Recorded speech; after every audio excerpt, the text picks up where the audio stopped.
لا إله إلا الله وحده لا شريك له وأشهد أن محمدا عبده ورسوله أرسله بالهدى ودين الحق ليظهره على الدين كله ولو كره المشركون.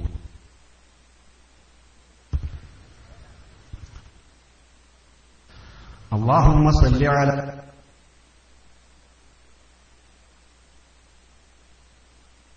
آل محمد كما صليت على إبراهيم وعلى آل إبراهيم إنك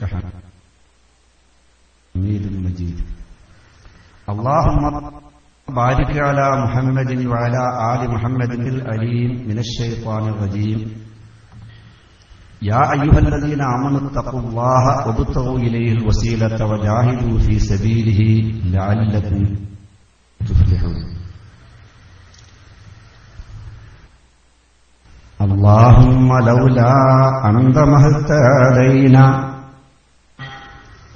ولا تصدقنا ولا صلينا وأنزلا سكينة علينا وثبت الأقدام إن لاقينا والمشركون قد بغوا علينا وإن أرادوا فتنة أبينا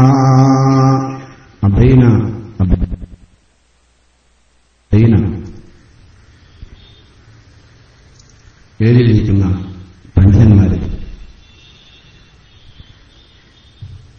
ഇസ്ലാഹി പ്രവർത്തകന്മാരെ, സഹോദരന്മാരെ, സഹോദരികൾ,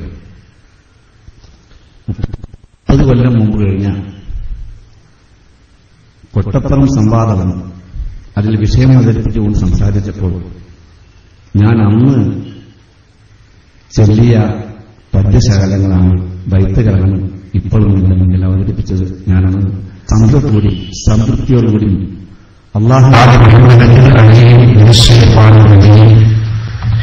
കാരണം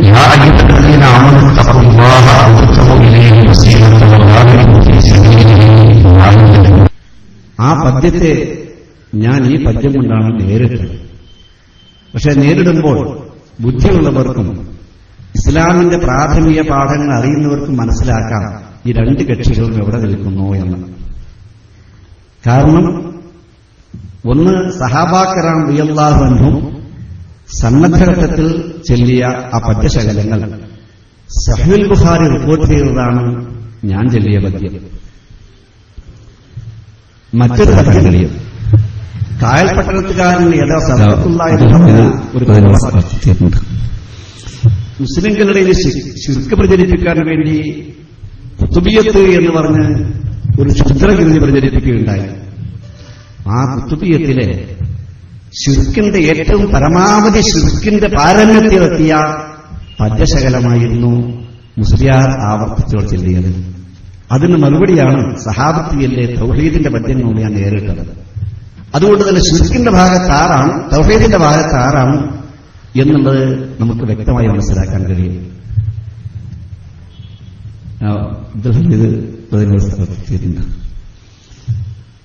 ഇവിടെ എന്തായിരുന്നു അപ്പുറത്തുള്ള മുസ്ലിയാർ വാദം അവതരിപ്പിച്ചുകൊണ്ട് ഹംദു സ്വലാത്തൊക്കെ ചെല്ലിയതിനു ശേഷം ഒരു പ്രാർത്ഥന ചൊല്ലി. കാരണം ഒരു പ്രതിയോഗികളെ നേരിടാൻ പോകുമ്പോൾ പ്രാർത്ഥിക്കുമല്ലോ, ആരും പ്രാർത്ഥിച്ചു പോകും.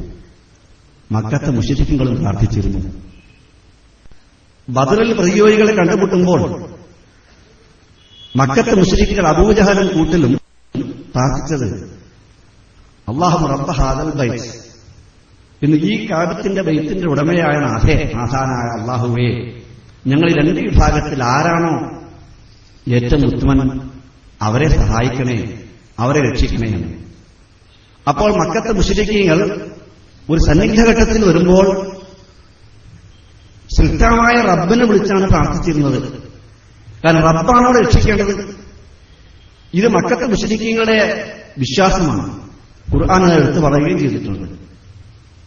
വഇദാ അശിയഹും മൗജുൻ കല്ലുലലി ദഅവുല്ലാഹ മുഖ്ലിസീന ലഹുദ്ദീൻ. സമുദ്രത്തിൽ യാത്ര ചെയ്യുമ്പോൾ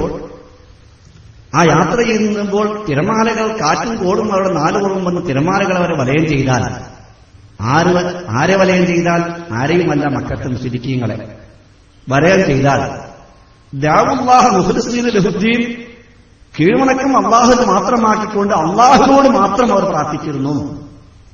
ഇതാണ് മുശ്രിക്കീങ്ങളുടെ ശൈലി. ഈ പ്രാർത്ഥനയാണ് ഇസ്ലാമിന്റെ ഏറ്റവും ശത്രുവായ അബൂജഹലിന്റെ മകൻ ഇക്രിമത്ത്, പിന്നീട് മുസ്ലിമായ ഇക്രിമത്ത് റളിയല്ലാഹു അൻഹുവിനെ ഇസ്ലാമിലേക്ക് വരാൻ ഒരു കാരണമായി തീർന്നത്.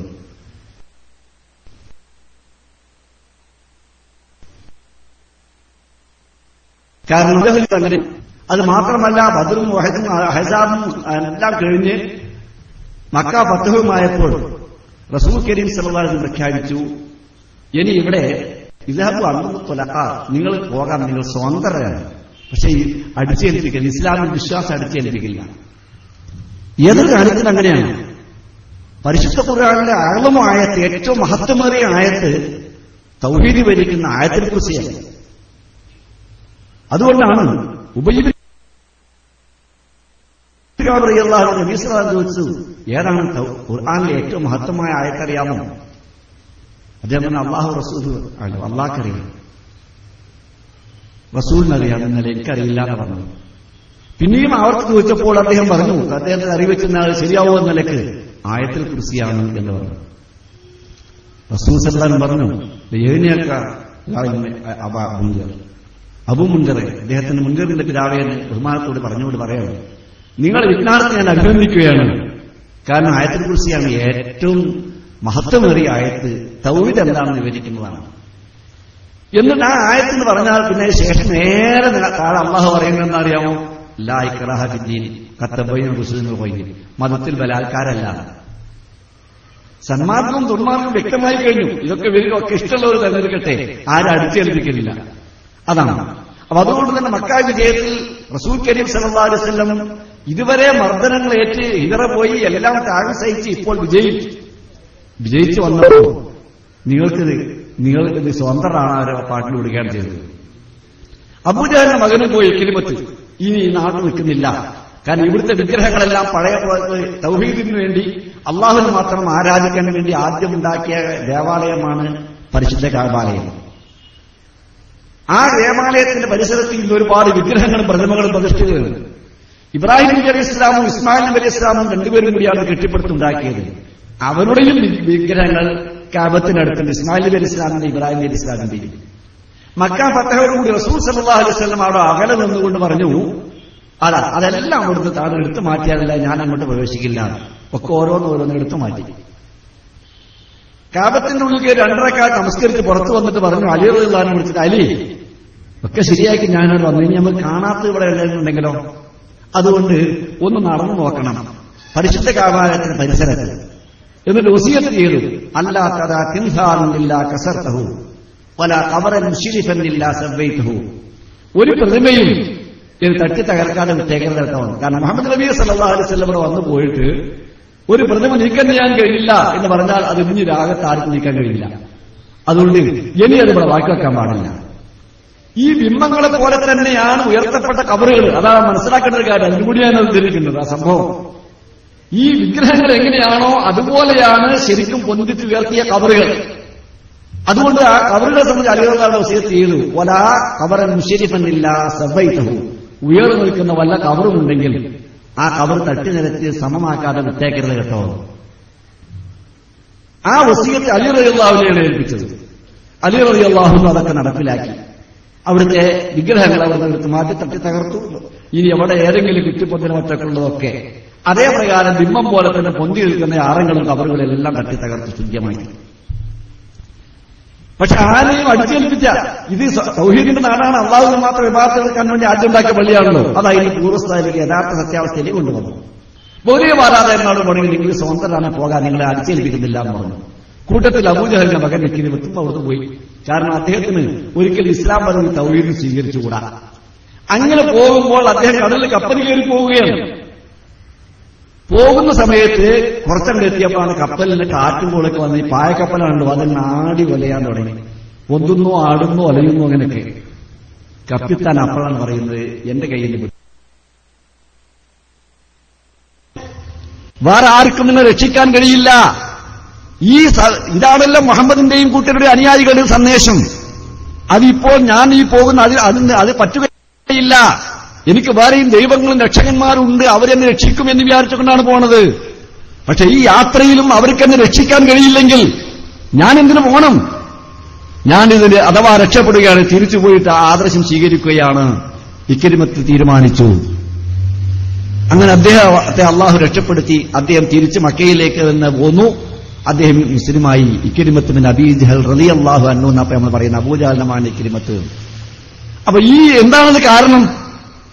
സന്നിഗ്ധ ഘട്ടത്തിൽ അള്ളാഹു അല്ലാതെ വേറെ രക്ഷകന്മാരാരും ഞങ്ങൾക്കില്ല എന്ന വിശ്വാസമാണ് മക്കത്തെ മുശ്രിക്കുകൾ ഉണ്ടായിരുന്നത്.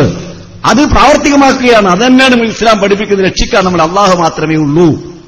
ഏത് സന്നിഗ്ധ ഘട്ടാലും പറഞ്ഞാലും അവിടെ അള്ളാഹുവെ രക്ഷിക്കുകയുള്ളൂ.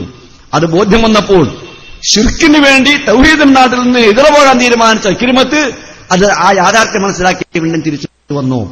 ഇപ്പോൾ തൗഹീദിന് വേണ്ടി വാദപ്രതിവാദം വന്ന മുസ്ലിങ്ങളോട് കേൾക്കുന്നതെന്നറിയാമോ? അള്ളാഹുവൽ ഞങ്ങളെ രക്ഷിക്കാൻ പോരാ, ഞങ്ങളെ രക്ഷിക്കാൻ വേറെ രക്ഷകനുണ്ട്, ഗൗസുല്ലാഹും വേറെയുണ്ട്, മഹാരക്ഷകൻ. മഹാരക്ഷകന്റെ പേര് ഞങ്ങൾക്ക് അള്ളാഹുവിനേക്കാൾ വലിയ രക്ഷകൻ ഗൗസുല്ലാഹും എന്ന് പറഞ്ഞ മഹാരക്ഷകൻ വേറെയുണ്ട്. ആ മഹാരക്ഷകനോട് ഞങ്ങളെ രക്ഷയിടുക.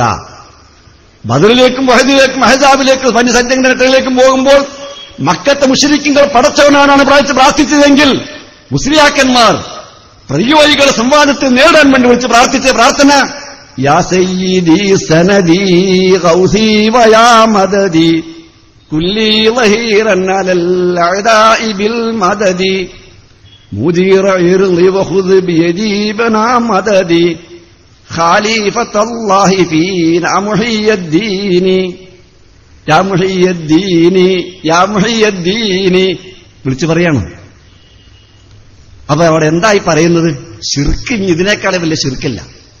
പക്ഷെ ആ ശിർക്കിന്റെ മുന്നിൽ വേറെ ഒന്നും കൂടി ചെയ്യേണ്ടതുണ്ട്. ശിർക്കിന്റെ ഏറ്റവും പരമാവധി ശിർക്ക് ചെയ്യണം. നമ്മുടെ മുസ്ലിയാക്കന്മാർ ഇവിടുത്തെ മുസ്ലിമീങ്ങളെ പഠിപ്പിക്കുന്ന ശിർക്കിന്റെ ഏറ്റവും വലിയ പരമാവധി ശിർക്ക് എന്താണെന്നറിയാമോ? അല്ലാഹു സുബ്ഹാനഹു വതആലയോട് പ്രത്യേക സമയത്ത് നിങ്ങൾ പ്രാർത്ഥിക്കുമ്പോൾ റസൂൽ സല്ലല്ലാഹു അലൈഹി വസല്ലം പഠിപ്പിച്ചു, നിങ്ങളൊരു വിഷയത്തിൽ ഖൈർ ചോദിക്കുമ്പോൾ 2 റക്അത്ത് നമസ്കരിച്ചിട്ട് റബ്ബിനോട് ഖൈർ ചോദിക്കണം. ഖൈർ ചോദിക്കാനുള്ള നമസ്കാരമാണ്, ഇസ്തിഖാറത്തിന്റെ നമസ്കാരമാണത്. 2 റക്അത്ത് റബ്ബിനോട് ഖൈർ ചോദിക്കണം എന്ന് റസൂൽ സല്ലല്ലാഹു അലൈഹി വസല്ലം സുന്നത്തുണ്ട്. പക്ഷെ ആ സുന്നത്തിന് പകരം ശിർക്കിന്റെ മുസ്ലിയാക്കന്മാർ സുന്നത്ത് വെച്ചത് 2 റക്അത്തല്ല 12 റക്അത്താണ്. അതുകൊണ്ട് ഈ ശൈഖ് അബ്ദുൽ ഖാദിർ ജീലാനിയോട് ഗൗസുല്ലാഹുവിനോട് ദുആ ചെയ്യുന്നതിന് മുമ്പ്, പ്രാർത്ഥിക്കുന്നതിന് മുമ്പ് 12 റക്അത്ത് നിസ്കരിക്കണമെന്നാണ് അതിന്റെ ഉപാധിയായി പറയുന്നത്. ബഅദ സ്വലാത്തി 12 മിൻ റക്അ മഅൽ ഫവാതിഹി വൽ ഇഖ്ലാസ് ബിൽ ഖൽഅ വമൻ യുനാദി ഇസ്മി അൽഫൻ ബിഖൽവതിഹി സർമം ലിഅഫവതിഹി അസ്മൻ ലിഗഫവതിഹി അജബ്തുഹു മുസ്രിയൻ മിൻ അജലി ദഅവതിഹി ഫൽയദ്ഉ യാ അബ്ദുൽ ഖാദിർ മുഹിയ്യദ്ദീനി. ഇതാണ് നമ്മുടെ മുസ്ലിയാക്കന്മാരെ പഠിപ്പിക്കുന്ന ശിർക്കിന്റെ ഏറ്റവും വലിയ അങ്ങേയറ്റത്തെ ശിർക്ക്. മുസ്ലിമീങ്ങളെ മുശ്രിക്കുകളാക്കാൻ നമ്മുടെ മുസ്ലിയാക്കളുടെ കുതന്ത്രമാണിത്. 12 റക്അത്ത് നിസ്കരിക്കണം നിങ്ങൾ എന്നാ പറയുന്നത്. ബഅദ സ്വലാത്തി 12 മാൽ ഫവാതിഹി വൽ ഇഖ്ലാസ് ബിൽ ഖൽഅ. നിങ്ങൾ 12 റക്അത്ത് നിസ്കരിക്കണം ഒറ്റയ്ക്ക്. അതിൽ ഇഖ്ലാസും ഫാത്തിഹയും നിങ്ങൾ ഓതണം. തൗഹീദ് ചൊല്ലിയിട്ട് ശിർക്ക് ചെയ്യണം. അത് എന്തിനു വേണ്ടി? അള്ളാഹിനോട് ദ്വാർക്കാനല്ല. ശൈഖ് അബ്ദുൽ ഖാദിർ ജീലാനിയെ വിളിച്ച് ദ്വാർക്കണം. അതെങ്ങനെ വിളിക്കണം? ഒറ്റയ്ക്കിരുന്നിട്ട് വിളിക്കണം 1000 വട്ടം. ഇതൊക്കെ നിങ്ങൾ പഠിക്കണം. മുസ്ലിം സാധാരണക്കാർക്ക് ഇത് അറിയില്ല.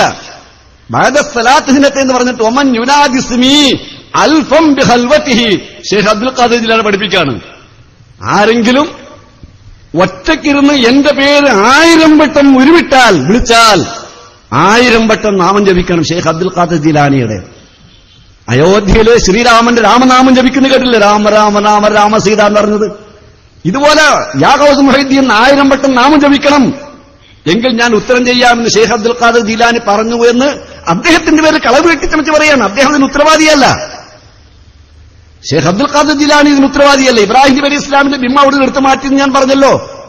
ഇബ്രാഹിം നബി അലൈഹി ഇസ്ലാമിന് ഉത്തരവാദിയല്ലല്ലോ. വിഗ്രഹങ്ങൾക്കൊന്നും ചെയ്യാൻ കഴിയില്ല എന്ന് വിഗ്രഹങ്ങളെ തട്ടടച്ച് കാണിച്ചു കൊടുത്ത തൗഹീദിന്റെ വക്താവാണ് ഇബ്രാഹിം നബി അലൈഹി ഇസ്ലാം. ഇബ്രാഹിം നബി അലൈഹി ഇസ്ലാമിന്റെ പേരിൽ മുശ്രിക്കുകൾ ബിംബം വെച്ചു. അതുപോലെ തന്നെ നിർജീവമായ സമൂഹം അബ്ദുൽ ഖാദർ അദ്ദേഹം ഒരു പണ്ഡിതനായിരുന്നു. അദ്ദേഹം പരിഷ്കരണ പ്രവർത്തനങ്ങൾ നടത്തി. അങ്ങനെ സജീവമായി തീർത്തപ്പോൾ അദ്ദേഹത്തിന് സ്ഥാനപ്പേര് നൽകിയാണ് മുഹീദ്ദീൻ, ദീൻ ഹയാത്താക്കിയ ആള് എന്ന്. ആ മഹാന്റെ പേരിലാണ് ഇതുണ്ടാക്കി പറയുന്നത്. അദ്ദേഹത്തിന്റെ പേരിൽ ഒറ്റക്ക് അദ്ദേഹം എന്നാണ് യാ ഗൗസ് യാ മുഹീദ്ദീൻ എന്ന ഈ പേര് ആരിട്ടതാ?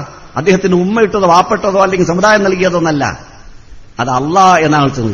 യാ ഗൗസുൽ അഅ്ലം എന്ന് അള്ളാഹ് വിളിച്ചോവർന്നാണ്. നോക്കൂ നിങ്ങൾ, മഹാനായ രക്ഷക എന്ന് അള്ളാഹ് വിളിച്ചിരിക്കുന്നു എന്നാണ് പറയണത്. അള്ളാഹ് എപ്പോഴാ വിളിച്ചത്? എവിടെ വിളിച്ചത്? ആരത് വിവരം കിട്ടി? കോഴിക്കോട്ടെ കാളിയാർക്ക്. കോഴിക്കോട്ടെ കാളിയാരാണുള്ളത് ഉണ്ടാക്കിയത്, നല്ല മൊയിലിയാരാണ്. കോഴിക്കോട്ടെ കാളിയാർ എഴുതിണ്ടാക്കിയതാണ്. യാ ഗൗസുൽ അഅ്ലം എന്ന് അള്ളാഹ് വിളിച്ചു എന്നുള്ള വഹി ഇയാൾക്ക് എവിടെ കിട്ടിയത്? അള്ളാഹുവിന്റെ കിതാബ് അവസാനത്തിന്റെ പരിശുദ്ധ ഖുർആനാണ്. ആ ഖുർആനിലുണ്ടോ അബ്ദുൽ ഖാദിർ ജീലാനിക്ക് ഗൗസുൽ അഅ്ലം എന്ന് അള്ളാഹ് പേരിട്ടിരിക്കുന്നു എന്ന്? അതല്ലെങ്കിൽ റസൂൽ കരീം സല്ലല്ലാഹു അലൈഹി വസല്ലം ഒരു മറന്ന കാര്യം പറഞ്ഞാൽ നമുക്ക് അള്ളാഹുവിന്റെ വഹി കിട്ടിയാൽ നമുക്ക് വിശ്വസിക്കാം.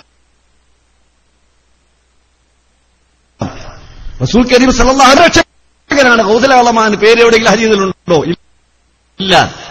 നമ്മുടെ മുസ്ലിയാക്കന്മാർക്ക് അള്ളാഹിനെ പറ്റിയോ അതേപ്രകാരം മുഹമ്മദ് നബിയെ പറ്റിയോ ഇല്ലാത്ത കളവ് കെട്ടി പറയാൻ ഒരു മടിയുമില്ല. അതാണോ ഒമൻ അള്ളലു മിമ്മൻ ഇഫ്തറ അലല്ലാഹി കദിബ. അള്ളാഹുവിനെ പറ്റിയൊരു കളവ് കെട്ടി ചമച്ചതിനേക്കാൾ അക്രമികൾ ആരാണുള്ളത് ലോകത്ത്? പരിശുദ്ധ ഖുർആൻ ചോദിക്കുന്നു. അങ്ങനെ ഷേഖ് അബ്ദുൽ ഖാദിർ ജീലാനിക്ക് ഗൗസുൽ അഅ്ലം പേരിട്ടിരിക്കുന്ന അള്ളാഹ് എന്ന് അദ്ദേഹം വിളിച്ചു. ആ ഗൗസുൽ അഅ്ലമിനെയാണ് വിളിക്കുന്നത്. ആ ഗൗസുൽ അഅ്ലം വിളിച്ചുകൊണ്ടാണ് അദ്ദേഹത്തെ 1000 വട്ടം ഒറ്റയ്ക്കിരുന്ന് വിളിക്കുന്നു. എന്നാൽ വേഗം ഉത്തരം കിട്ടുന്നതാണ് വിശ്വാസം. ആ വിശ്വാസം ഉണ്ടാക്കാണ്. എന്നാൽ ഉത്തരം കിട്ടുമോ? അങ്ങനെ ഉത്തരം തരാൻ അള്ളാഹ്ക്കല്ലാത്ത ഇലാഹിനല്ലാത്ത വേറെ ആർക്കെങ്കിലും സാധിക്കോ? ഖുർആൻ നമ്മോട് ചോദിക്കുകയാണ്. അമ്മൻ യുജീബുൽ മുത്തറ ഇദാ ദാഹു വയക്ഷിഫു സൂഅ വയജഅലകും ഖുലഫാഅൽ അർള് അഇലാഹും അല്ലാഹ് ഖലീലം മാ തദക്കറൂൻ. 5-6 ചോദ്യങ്ങളോട് ആരാ ഇലാഹ് എന്ന് ഖുർആൻ പഠിപ്പിക്കുകയാണ്.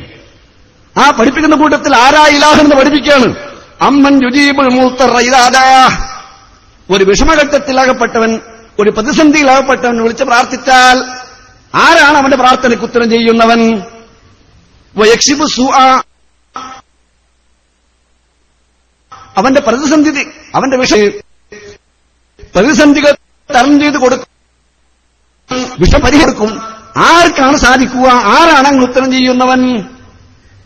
അത് മാത്രമല്ല വയജഅലകും ഖുലഫാഅൽ അർള്, അവൻ ഭൂമിയിലെ പ്രതിപുരുഷന്മാരാക്കി ഓരോ തലമുറകളാക്കി തീർക്കുന്ന സമൂഹമാക്കി വെച്ചിരിക്കുന്നു. ഒരു തലമുറയ്ക്ക് മാത്രമല്ല, മുമ്പ് കഴിഞ്ഞുപോയ തലമുറ വിളിച്ചപ്പോൾ അവർക്ക് ഉത്തരം ചെയ്തു. ഇന്ന് ജീവിതം ഉത്തരം ചെയ്തു. നാളെ വരാനിരിക്കുന്നത് നമ്മൾ വിളിച്ചാലും ഉത്തരം ചെയ്യുന്നു. തലമുറകളായി പോകുന്ന ഈ സമൂഹത്തിന് അവരുടെ വിഷമങ്ങളും പ്രതിസന്ധികളും ഉണ്ടാകുമ്പോൾ പ്രാർത്ഥനയ്ക്ക് ഉത്തരം ചെയ്യുന്നവൻ ആര്? അടുത്ത ചോദ്യം, ഇലാഹും അല്ലാഹ്, അള്ളാഹുവിന്റെ കൂടെ വല്ല ഇലാഹും അങ്ങനത്തെവരുണ്ടോ? അത് അള്ളാഹു ഇലാഹാണ്, അവൻ ഉത്തരം ചെയ്യും. അള്ളാഹു അല്ലാത്ത വല്ല ഇലാഹും ഉത്തരം ചെയ്യുന്നുണ്ടോ? ഇലാഹിനാണ് ഉത്തരം ചെയ്യാൻ സാധിക്കുക. അതെ, അങ്ങനെ ഉത്തരം ചെയ്യുന്നവൻ ഇലാഹാണ്, അതാ പഠിപ്പിക്കുന്നത്. അതിന്റെ വല്ല ഇലാഹുമുണ്ടോ? ഉണ്ട് എന്ന് നമ്മുടെ മുസ്ലിയാക്കന്മാർ മുസ്ലിമുകളെ പഠിപ്പിക്കുകയാണ്. ഇലാഹുണ്ട്. അതാരാണ് ഇലാഹ്? ഗൗസുൽ അഅ്ലം മഹാരക്ഷകൻ. അദ്ദേഹം നമ്മുടെ ഇലാഹാണ്. പക്ഷെ ഇലാഹാണെന്ന് വ്യക്തമായി പറഞ്ഞു കൊടുക്കില്ല. ഇലാഹിന്റെ കഴിവുണ്ടെന്ന് അവരേ ഉള്ളൂ. ഇലാഹിന്റെ പകരക്കാരൻ അവരേ ഉള്ളൂ.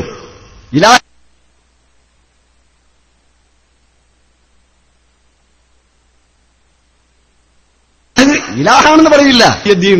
അള്ളാഹിന്റെ പകരക്കാരനായ, അള്ളാഹുവിന്റെ പ്രതിനിധിയായ ദൈവമേ മുഹദ്ദിസ് ശൈഖ് എന്നാ വിളിക്കുന്നത്. ആ മുഹദ്ദിസ് ശൈഖ് അള്ളാഹിന്റെ പകരക്കാരൻ, അള്ളാഹ്ക്ക് കൊടുക്കണതൊക്കെ അങ്ങോട്ട് കൊടുത്താൽ മതി. അള്ളാഹുവിന്റെ പകരക്കാരനാണ്. ഖലീഫത്തുള്ള എന്ന് അദ്ദേഹത്തെ പഠിപ്പിക്കുന്നത്. ഖലീഫത്തുള്ള എന്ന് വിശ്വസിച്ചുകൊണ്ട് അദ്ദേഹത്തോട് ചെയ്യുന്ന ഏതൊരു പ്രവർത്തനവും അദ്ദേഹത്തെ ഇലാഹാക്കലാണ്. യാതൊരു സംശയവുമില്ല.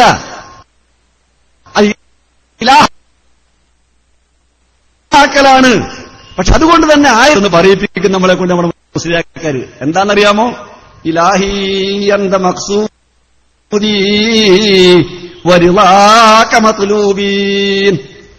ആരെ വിളിച്ചത് 1000 വട്ടം? ഇവിടെ 250 വട്ടം വിളിച്ചത് ആരെന്നറിയോ? അല്ലെങ്കിൽ 100 വട്ടം വിളിച്ചത് യാ ഷെയ്ഖ് മുഹയ്യിദ്ദീൻ അബ്ദുൽ ഖാദിർ ജീലാനി, യാ ഗൗസ് യാ മുഹയ്യിദ്ദീൻ.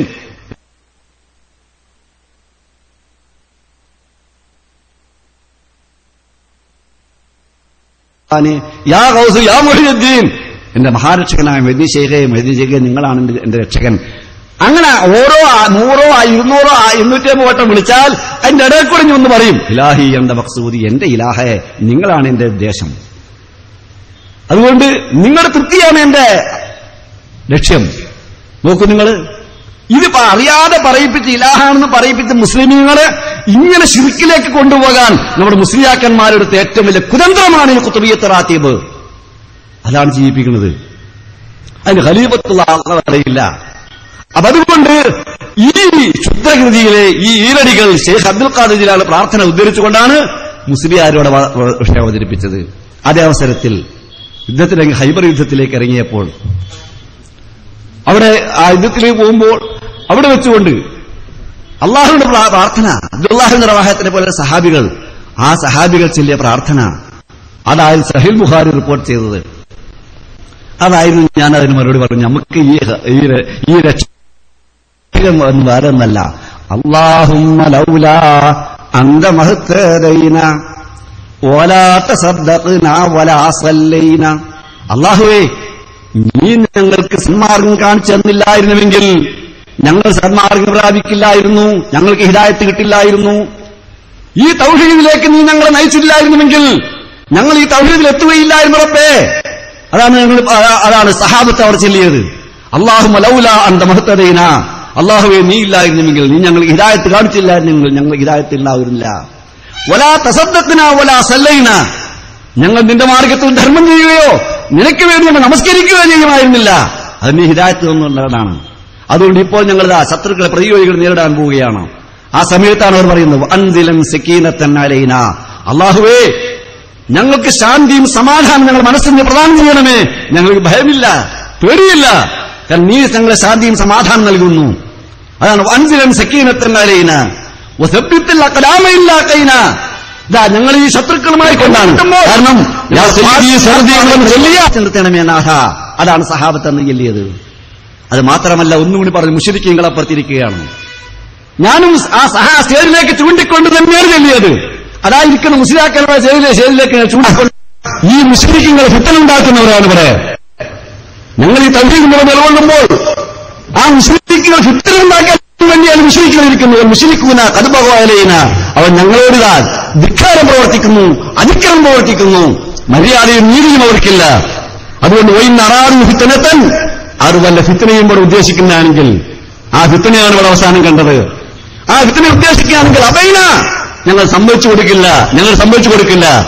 ഈ പദ്യം ഞാൻ ചൊല്ലിയപ്പോൾ എന്റെ വിനിൽ നിന്ന് എ പി അബ്ദുൽ മോദി പോലെയുള്ള ആലിമ്യങ്ങൾ അബൈന സഹാബികൾ അന്ന് ആവർത്തിച്ച് പറഞ്ഞു, ഞങ്ങൾ സമ്മതിക്കില്ല എന്ന് അവർ ഒന്നാഴ്ച ആവർത്തിച്ച് പറഞ്ഞു. ഇപ്പോൾ ഏത് ഭാഗത്താണ് തൗഹീദ്? ആരാണ് സഹാബത്തിന്റെ അനുയായികൾ? ആരാണ് അബൂജഹലിനേക്കാൾ കടുത്ത ശിർക്കിലേക്ക് വലിച്ചുപോയത്? അത് നമുക്ക് മനസ്സിലാക്കാൻ സാധിക്കും. അതാണ് പറഞ്ഞത്. ഇനിയൊരു കാര്യം പറയട്ടെ, സംവാദങ്ങളെ പറ്റി പറയുമ്പോൾ ഇവർ സംവാദങ്ങൾ കോട്ടപ്പുറം പ്രതിവാദത്തിന്റെ 30ാം വർഷം ആഘോഷിക്കണം എന്നും ഓർമ്മിക്കേണ്ടത് തന്നെയാണത്.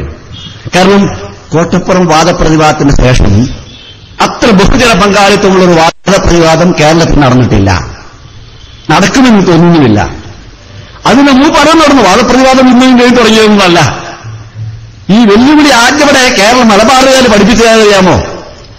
അന്ന് ഫതി അബ്ദുൽ ഖാദിർ മുസ്ലിയാർ അദ്ദേഹം മലബാറിൽ വന്ന് ഇറക്കുമതി ചെയ്ത് വാഴുകയാൻ തുടങ്ങി. നല്ല ഭാഷയിൽ പ്രസംഗം കേൾക്കാൻ വേണ്ടി മലബാറുകൾക്ക് ഈ ഏലക്ക അറിയുന്നതുകൊണ്ട് ഏതെങ്കിലും ചെറിയൊരു വിഷയം ഇങ്ങനെ ഏലക്കത്തെ കൂടെ ഇങ്ങനെ കുറെ ബുർദിയും ചൊല്ലി അങ്ങനെ ചൊല്ലി അതാ പണ്ട് മലബാറിലെ മൊയ്ലിയന്മാർക്ക് അറിയുള്ളൂ. പക്ഷേ ഫതി അബ്ദുൽ ഖാദിർ മുസ്ലിയാർ മലബാറിൽ വന്ന് നല്ല ഭാഷയിൽ ഇങ്ങനെ പ്രസംഗിച്ച് അതിന്റെ ഇടയിൽ കൂടെ ഇവിടെ ഏറ്റവും വലിയ ജനങ്ങളുടെ ഇടയിൽ പ്രീതി സമ്പാദിക്കാൻ അദ്ദേഹം നല്ലത് വഹാബികളെ വെല്ലുവിളിക്കുക എന്ന് പറഞ്ഞിട്ട് അങ്ങനെ വെല്ലുവിളിക്കലാണ്. പക്ഷെ വെല്ലുവിളിച്ചാൽ അയാളുടെ സ്വഭാവം എന്നറിയാമോ? അയാൾ നല്ലോണം നോക്കിയിട്ട് സദസ്സ് പിടിച്ചെടുക്കാൻ പറ്റുമെന്ന് അല്ലാതെ വെല്ലുവിളിക്കുള്ളൂ.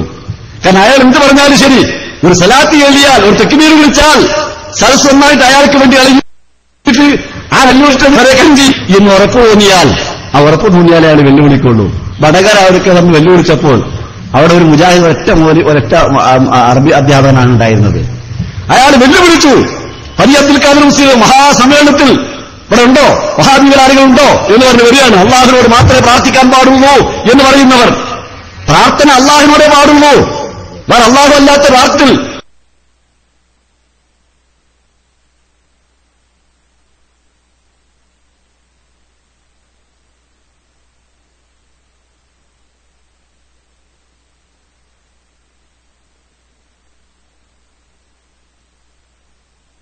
എന്ന് പറഞ്ഞു. വഹാബികാരന് വരണം, സ്റ്റേജിലേക്ക് വരണം, സ്റ്റേജിലേക്ക് വരണം എന്ന് പറഞ്ഞു. സ്റ്റേജിലേക്ക് കയറി ചെന്നു. ഒരൊറ്റ അറബി അധ്യാപകനാണുള്ളത് അദ്ദേഹം. അത് സ്റ്റേജിലേക്ക് കയറി ചെന്നു. മഹാസദസ്സിൽ അദ്ദേഹം സ്റ്റേജിലേക്കാണ് കയറുന്നത്. സ്റ്റേജിൽ കയറുന്നത് അള്ളാഹുവിനോട് മാത്രമേ പ്രത്യേക പാടുള്ളൂ. ലക്ഷക്കണക്കിന് ആയത്തുകളുണ്ട്. അതാണ് ഞാൻ മനസ്സിലാക്കാനാണ് ഇതിലൂടെ നേരിട്ട് പറഞ്ഞു. അപ്പൊ അയാളോട് ചോദിക്കാണ്, നിങ്ങൾക്ക് ഇസ്ലാം കാര്യം എത്രയെന്നറിയോ, ഈമാൻ കാര്യം എത്രയെന്നറിയോ? ഏത് ഇസ്ലാം കാര്യം? ഇസ്ലാം കാര്യം, ഈമാൻ കാര്യം. ഞങ്ങളുടെ ഇന്റർവ്യൂവിൽ വന്നല്ല, വെല്ലുവിളി നേരിടാൻ വന്നാണ് പറഞ്ഞയാള്.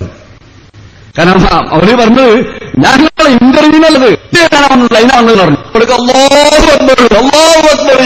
മനസ്സില്ലേ? അപ്പൊ എല്ലാവരും അടി വന്നു. ഒലിക്ക് വന്ന് അടിയാ 4 പേർ ഒന്നായിട്ട് അടി. പിന്നെ ഏതൊരു അർത്ഥത്തെ ശരീരം കവരപ്പെടുന്ന അദ്ദേഹത്തിന്റെ ഉള്ളിലാക്കി രക്ഷപ്പെടുത്തി കൊണ്ടുപോയിരുന്നു. ഇതാണ് വെല്ലുവിളിയുടെ സ്വഭാവം. പതി അബ്ദുൽ ഖാദർ മുസ്ലിയാരുടെ വെല്ലുവിളിയുടെ സ്വഭാവം. പ്രഖ്യാപികൾ ഉണ്ടെങ്കിൽ അദ്ദേഹം ഇറക്കും. തിരൂര് വന്ന് വെല്ലുവിളിച്ചു. തിരൂര് വന്ന് വെല്ലുവിളിച്ച് അങ്ങനെ ആരെങ്കിലും ഉണ്ടെങ്കിൽ ഒരു വഹാബികളെ കൊല്ലണം, അവിടെ വെറുതെ വെക്കാൻ പറ്റില്ല, വഹാബികളെ കൊന്നാൽ വലിയ കൂലുണ്ട്. അങ്ങനെ തിരൂര് അവിടെ നാട്ടിലെ എല്ലാ നിലയ്ക്കും കഴിവുള്ള ഒരാളുണ്ടായിരുന്നു. കുറച്ച് അഭ്യാസങ്ങളൊക്കെ അറിയുന്ന ആളാണ്. അദ്ദേഹത്തിന് കുറച്ച് തൗഹീദിന്റെ ഇതുണ്ട്. ഈ വെല്ലുവിളി കൊന്നാക്കുന്ന കൂലി കിട്ടുന്ന വെല്ലുവിളിയുണ്ട്.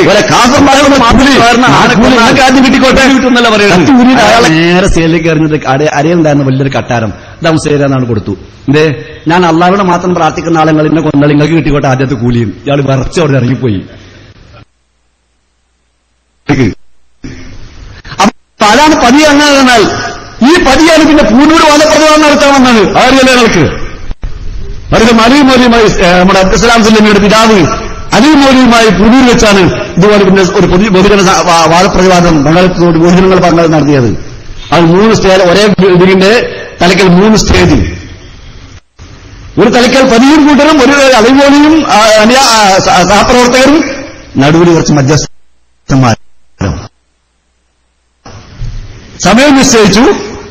ചോദ്യം ചോദിക്കേണ്ടത്, ഉത്തരം പറയേണ്ടത് ആരാണെന്നുള്ളത് മാത്രം നിശ്ചയിച്ചില്ല. ഇന്ന സമയത്ത് തുടങ്ങണമെന്നാണ് സമയം. അന്നപ്പോൾ പതിയെ ഇലാഹലത്തി എന്ന് പറഞ്ഞ് എല്ലാ മരിച്ചവർക്കും ഫാത്തിഹ പാർസലാക്കാൻ തുടങ്ങി. അലിമോലി എഴുന്നേറ്റ് മൊഹീദ്ദീൻ ശൈഖിനെ കാക്കണേ, ബദരീങ്ങളെ രക്ഷിക്കണേ എന്നിങ്ങനെ മരിച്ചുപോയവരെ വെച്ച് പ്രാർത്ഥിക്കാൻ പരിശുദ്ധ ഖുർആനിലുള്ള തെളിവുണ്ടോ? അതാണ് ചോദ്യം. കാരണം ഖുർആനിലുണ്ടോ ഇല്ലേ എന്ന് ആദ്യം പറഞ്ഞിട്ട് വേണമെങ്കിൽ ഹദീസിലേക്ക് അടക്കാൻ. ഇങ്ങനെയുള്ള പ്രമാണങ്ങൾ അങ്ങനെയാണ്. ഒന്നാം പ്രമാണം പരിശുദ്ധ ഖുർആനാണ്. നമ്മുടെ ഇമാം പരിശുദ്ധ ഖുർആനാണ്. പരിശുദ്ധ ഖുർആനിൽ ഉണ്ടോ ഇല്ലേ തീരുമാനിച്ചു കഴിഞ്ഞാൽ രണ്ടാം ചോദ്യം ഹദീസിലുണ്ടോ എന്നാണ്. അതിന് ഖുർആനിൽ ഉണ്ടോ ഇല്ലെന്ന് ആദ്യം പറയണ്ടേ? പക്ഷെ ചോദ്യം ചോദിച്ചപ്പോൾ ദുആക്ക് കഴിഞ്ഞിട്ട് പിന്നെ പറയണമെന്നറിയാമോ? മൗലവി ആരാണ് ചോദിക്കേണ്ടത്? നിങ്ങളല്ല, ഞങ്ങളാണ് ചോദിക്കേണ്ടത്. അതുകൊണ്ട് ആ ചോദ്യം അസ്ഥാനത്താകുന്നു. ആ ചോദ്യം ശരിയായിട്ടില്ല, ആ ചോദ്യം അസ്ഥാനത്താകുന്നു. അങ്ങനെ ചോദ്യം അസ്ഥാനത്താകുന്നു എന്നൊക്കെ പ്രസംഗിച്ച് മതിയോടെ ഇരുന്നാൽ ഹരിമലി വേറെ ഉടുക്കും തിരിയില്ല റഹ്മത്തുള്ള. അദ്ദേഹം എഴുന്നേറ്റ് വീണ്ടും അതേ ചോദ്യം, അതേ ആ വാചകങ്ങൾ ആവർത്തിക്കാൻ. കാരണം ജനങ്ങളുടെ മനസ്സിലായി കിടക്കട്ടെ എന്നാണ് ആ ചോദ്യം. മുഹീദ്ദീൻ ശൈഖിനെ രക്ഷിക്കണേ, ബദരീങ്ങളെ കാക്കണേ എന്നിങ്ങനെ മരിച്ചുപോയ മഹാത്മാക്കളെ വിളിച്ച് പ്രാർത്ഥിക്കാൻ പരിശുദ്ധ ഖുർആനിൽ വല്ല തെളിവുകളുമുണ്ടോ? വീണ്ടും അതേ ചോദ്യം. വീണ്ടും പറയും ചോദ്യം അസ്ഥാനത്താണ്, ശരിയല്ല, ചോദ്യം ചോദിച്ചു ശരിയല്ല എന്നൊക്കെ പറഞ്ഞ് കുറെ അങ്ങോട്ടും ഇങ്ങോട്ട് വാചാകസരത്ത് നടത്തും. അവിടെ ഇരിക്കും. ഈ വാചാകസരത്തിലേക്ക് കടന്ന അതിന്റെ പിന്നാലെ പോകും. അതറിയാതെ വാദപ്രവാദത്തിന്റെ വലിയൊരു പോയിന്റാണത്. കാരണം എന്തെങ്കിലും പറഞ്ഞാൽ അതിന്റെ പിന്നാലെ പോയാൽ വിഷയത്തിന് പോകുമല്ലോ. അപ്പൊ അതുകൊണ്ട് വിഷയത്തിൽ വ്യതിചലിക്കാതെ മദഹം അലി മൗലവി റഹ്മത്തുള്ള വീണ്ടും അതേ ചോദ്യങ്ങൾ ആവർത്തിച്ചു. അങ്ങനെ ഏകദേശം 3-3:30 മണിയായപ്പോ ചോദ്യങ്ങൾ ഇങ്ങനെ ഇതെന്നെ ആവർത്തിക്കല്ലേ. വീണ്ടും പറയും ചോദ്യം ചോദിച്ചു ശരിയല്ല എന്നൊക്കെ പറഞ്ഞ് കുറെ അങ്ങോട്ടും ഇങ്ങോട്ട് വാചാകസരത്ത് നടത്തും. അവിടെ ഇരിക്കും. ഈ വാചാകസരത്തിലേക്ക് കടന്ന അതിന്റെ പിന്നാലെ പോകും. അതറിയാതെ വാദപ്രവാദത്തിന്റെ വലിയൊരു പോയിന്റാണത്. കാരണം എന്തെങ്കിലും പറഞ്ഞാൽ അതിന്റെ പിന്നാലെ പോയാൽ വിഷയത്തിന് പോകുമല്ലോ. അപ്പൊ അതുകൊണ്ട് വിഷയത്തിൽ വ്യതിചലിക്കാതെ മദഹം അലി മൗലവി റഹ്മത്തുള്ള വീണ്ടും അതേ ചോദ്യങ്ങൾ ആവർത്തിച്ചു. അങ്ങനെ ഏകദേശം 3-3:30 മണിയായപ്പോ ചോദ്യങ്ങൾ ഇങ്ങനെ ഇതെന്നെ ആവർത്തിക്കല്ലേ. മധ്യസ്ഥ സ്റ്റേജിൽ നിന്ന് ഒരു ശബ്ദം ഉയർന്നു. ഏതായാലും ചോദ്യം സ്ഥാനത്തോ അസ്ഥാനത്തോ എന്ന ഇനി വാദത്തിന്റെ പ്രസക്തിയില്ല. അതുകൊണ്ട് ചോദിച്ചു പോയല്ലോ മറുപടി പറയണം എന്ന് പറഞ്ഞു. കാരണം ചോദിച്ചു പോയല്ലേ ഇനി മറുപടി പറയണം.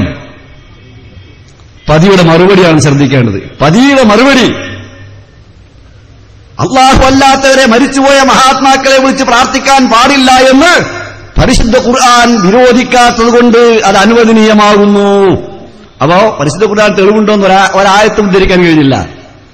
അത് അനുവദനീയമാണെന്ന് തെളിയിക്കാൻ കഴിഞ്ഞില്ല. പക്ഷെ വിരോധിച്ചിട്ടില്ല എന്നാ പറയുന്നത്. പരിശുദ്ധ ഖുർആൻ അത് വിരോധിച്ചിട്ടില്ല. വിരോധിക്കാത്തത് കൊണ്ട് അനുവദനീയമാകുന്നു. അലിയും അലി എഴുന്നേറ്റു. വിരോധിച്ചിട്ടുണ്ട് മുസ്ലിയാരെ ദശക്കണക്കിൽ 10 കണക്കിൽ ആയത്തുകൾ ഞാൻ അത് വിരോധിച്ച് നിങ്ങൾക്ക് കോരിത്തരാം. അള്ളാഹുവിന്റെ കൂടെ മറ്റാരോട് നിങ്ങൾ ആർക്കരുത് എന്ന് ആയത്തിങ്ങനെ അലിമോലിയങ്ങൾ ഓതാൻ തുടങ്ങിയാ പറഞ്ഞു. അത് ഓതാൻ പാടില്ല മൗലവി, ആയത്ത് ഓതാൻ പാടില്ല, അത് ഗമനപ്രസംഗമാകുള്ളൂ, വാദപ്രതിവാദമാവൂല. ഇത് വാദപ്രതിവാദമാണ്, അതിന് ആയത്തോതാൻ പാടില്ല, ആയത്തോതാൻ പാടില്ല എന്നായി. പിന്നെ കാരണം ആയത്തോതാൽ ഗമനപ്രസംഗമാവുള്ളൂ, ആയത്തോതാൻ പാടില്ല. അങ്ങനെ അപ്പോഴേക്ക് ഇതാ പറഞ്ഞ അങ്ങോട്ടും കൂടായി. പിന്നെ ഒച്ചമ്പിളി അവസാനിച്ചു. ഇതാണ്. അപ്പൊ പരിശുദ്ധ ഖുർആനിൽ മരിച്ചുപോയ മഹാത്മാക്കളെ വിളിച്ച് പ്രാർത്ഥിക്കാൻ ഒരായത്തുണ്ട് എന്ന് പതി അബ്ദുൽ ഖാദർ മുസ്ലിയാർക്ക് അത് ഉദ്ധരിക്കാൻ കഴിഞ്ഞില്ല. അന്നത്തെ മുസ്ലിയാക്കന്മാർക്ക് അങ്ങനെ ഒരു കുറച്ചൊരു ബോധം ഉണ്ടായിരുന്നു. അങ്ങനെ ഖുർആനിൽ ഇല്ലാത്താനുണ്ട് എന്ന് പറഞ്ഞുകൂടാന്ന്. അള്ളാഹുവിനോട് ഉത്തരം പറയണല്ലോ. പക്ഷെ ഞാൻ പറയട്ടെ, 25 കൊല്ലം കഴിഞ്ഞിട്ട്, ഇപ്പൊ ഇവിടെ കോട്ടപ്പുറം കഴിഞ്ഞിട്ട് 30 കൊല്ലല്ലേ, ഈ പതിയുമായി അലിമോലി നടത്തിയ വാദപ്രതിവാദത്തിന് 25 കൊല്ലം കഴിഞ്ഞിട്ട് അതേ പൂനൂർ അതേ ബിൽഡിങ്ങിന്റെ മുകളിൽ വെച്ച് ഞങ്ങളും ഒരു വാദപ്രതിവാദത്തിന് ഇടപെട്ടു. എ പി അബ്ദുൽ ഖാദർ മൗലവിയും അലി അബ്ദുറസാഖ് മൗലവിയും ഞാനും ഒക്കെ അതിൽ ഭാഗമാക്കായിരുന്നു. അതില് ഓരോ കാര്യങ്ങൾ ചോദിച്ചപ്പോൾ അതിൽ ഇ കെ അസം മുതലാണ് വിഷയം അവതരിപ്പിക്കുന്നത്. അദ്ദേഹം ഇ കെ മുസ്ലിം വരെയാണ്. അദ്ദേഹം ഇങ്ങനെ തന്നെ പറയുന്നത്, 25 കൊല്ലം മുമ്പ് ഞങ്ങൾ ഉസ്താദ് പതി അബ്ദുൽ ഖാദർ മുസ്ലിയാരോട് മരിച്ചുപോയവരെ വിളിച്ച് പ്രാർത്ഥിക്കാൻ ഖുർആനിൽ വല്ല ആയത്തുണ്ടോ എന്ന് ചോദിച്ചപ്പോൾ മർഹൂം പതി അബ്ദുൽ ഖാദർ മുസ്ലിയാർ ആയത്ത് ഓതിയിട്ടില്ല, ഒരൊറ്റ ആയത്തും ഉദ്ധരിച്ചിട്ടില്ല എന്ന് വഹാബികൾ പറയുന്നു. എന്നാൽ ആയത്തുണ്ട് മൗലവി, പരിശുദ്ധ ഖുർആനിൽ മരിച്ചുപോയ ആയത്തുണ്ട് മൗലവി.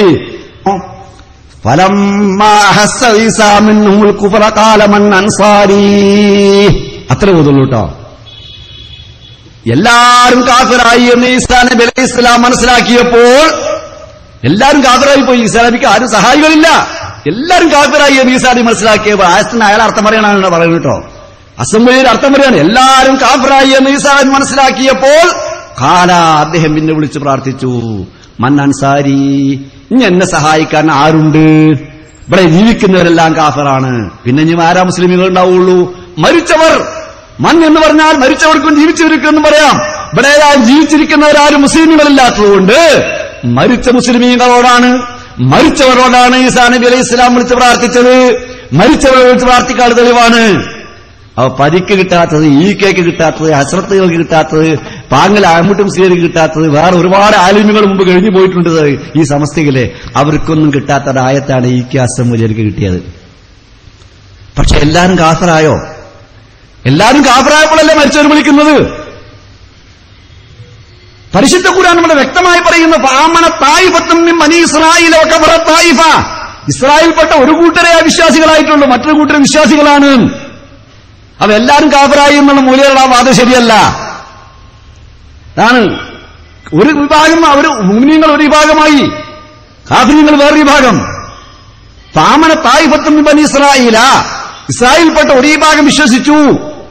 ആ വിശ്വാസികളാണ് ഹവാരികൾ. ഹവാരികളോട് ജീവിച്ചിരിക്കുന്ന ഹവാരികളാണ് ഈസാ നബി അലൈഹി ഇസ്ലാം പറഞ്ഞത്. വഇദ് ഖാല ഈസാ ഇബ്നു മറിയം ലിൽ ഹവാരിയീന മൻ അൻസാരി ഇലല്ലാഹ് ഖാലൽ ഹവാരിയൂന നഹ്നു അൻസാറുല്ലാഹ്. ഈസാ നബി അലൈഹി ഇസ്ലാം ഹവാരിയങ്ങളോട് മൻ അൻസാരി ഇലല്ലാഹ്, ഇനി ആരാൻ മാത്രമേ നിങ്ങൾ ഈ പ്രബോധന രംഗത്ത് എന്നെ സഹായിക്കാൻ ആരാനുള്ളത്? ആ ജീവിച്ചിരിക്കുന്ന ഹവാരികൾ മറുപടിയും പറഞ്ഞു, ഞങ്ങൾ സഹായിക്കാം. ഞാൻ ഉദാഹരണം ഇതുപോലെ എല്ലാ ആയത്തുകളും ഞാൻ പറയുന്നില്ല, ഇതൊരു ഉദാഹരണം പറഞ്ഞെന്ന് മാത്രം. 25 കൊല്ലം കഴിഞ്ഞിട്ട് അസമുരയിൽ ഓരിയതാണ്.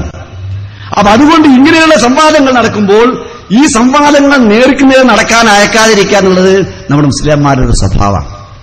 പിന്നെ ഒരു കാര്യം, ഇവിടെ 25-30 കൊല്ലപ്പെട്ട വാർഷികപ്പോ ഇതോടുകൂടി എല്ലാം ഭിന്നിച്ചുപോയി. മുജാഹിദീകൾ ഭിന്നിച്ചുപോയി. ഞങ്ങള് കോട്ടപ്പുറം സംവാദം കൊണ്ടാണ് ഭിന്നിച്ചു പോയത്.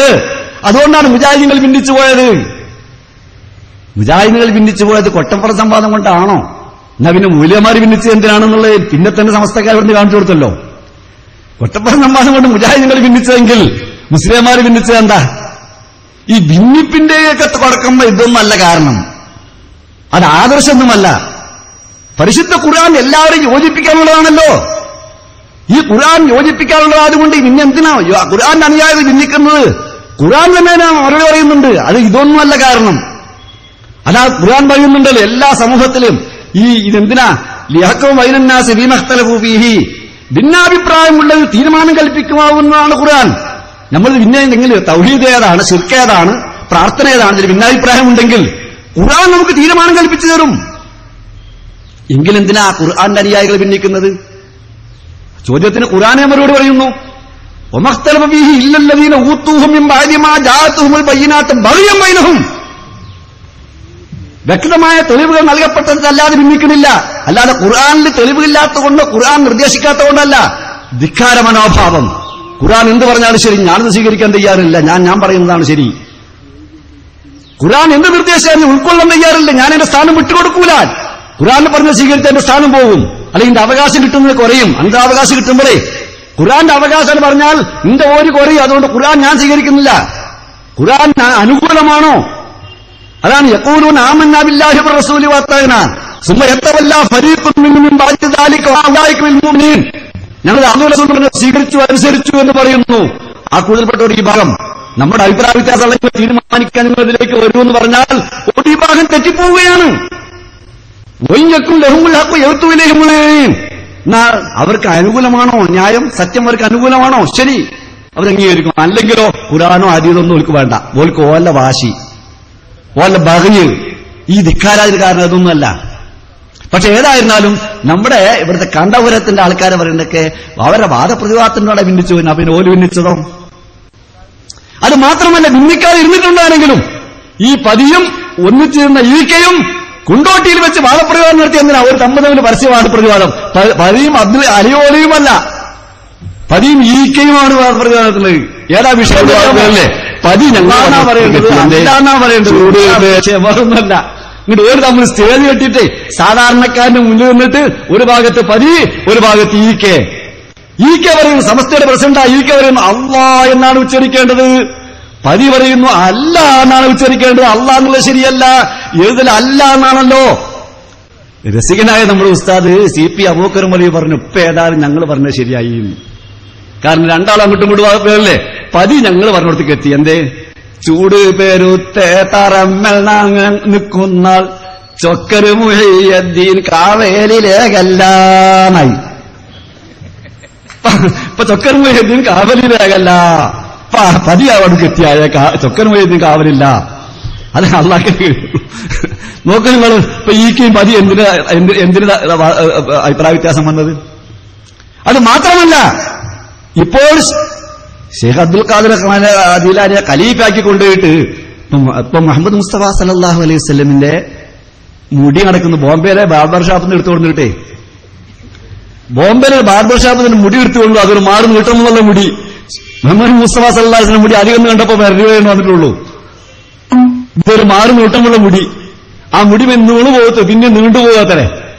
ആ മുടി വെട്ടിട്ട് അതിന്റെ വെള്ളം അതിങ്ങനെ കൊടുത്താൽ എല്ലാവിധ സുഖങ്ങളും, ക്യാൻസർ ആയാലും വേണ്ടില്ല, ഏത് മാറാവ്യാധി ആയാലും വേണ്ടില്ല. ആ മുടിയുടെ വർക്കത്തും അതിന് അദൃശ്യമായ ചില കഴിവ്, അതിനുള്ള വർക്കത്ത് ഇതൊക്കെ ഉണ്ട് എന്ന് പ്രചരിപ്പിച്ചിട്ട് കുപ്പിയിലാക്കി ഇങ്ങനെ കൊടുക്കുകയാണ്.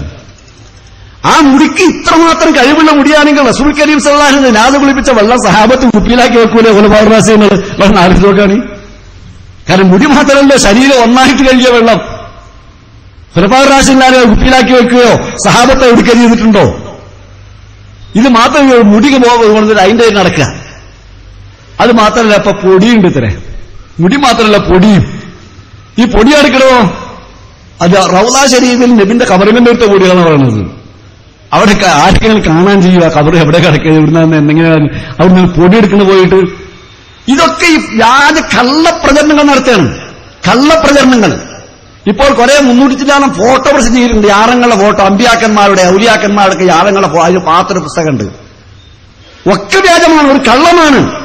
പക്ഷെ അതുകൊണ്ട് തന്നെ ഇത് പ്രചരിപ്പിക്കുന്ന നേതൃത്വം കൊടുക്കുന്ന കാന്തപുരം അബൂബക്കർ മുസ്ലിയാരുടെ കൂടെ ഈ കൊട്ടപ്പുറത്ത് വാദപ്രതിവാദിച്ച് ഒന്നിച്ച് അദ്ദേഹത്തിന്റെ വിഷയം അവതരിപ്പിക്കാതിരുന്ന ഒരു മുസ്ലിയാർ കൊട്ടപ്പുറം വാദപ്രതിവാദം കഴിഞ്ഞിട്ട് ഈ കാന്തപുരം അബൂബക്കർ മുസ്ലിയെ പറ്റി എഴുതുകയുണ്ടായി.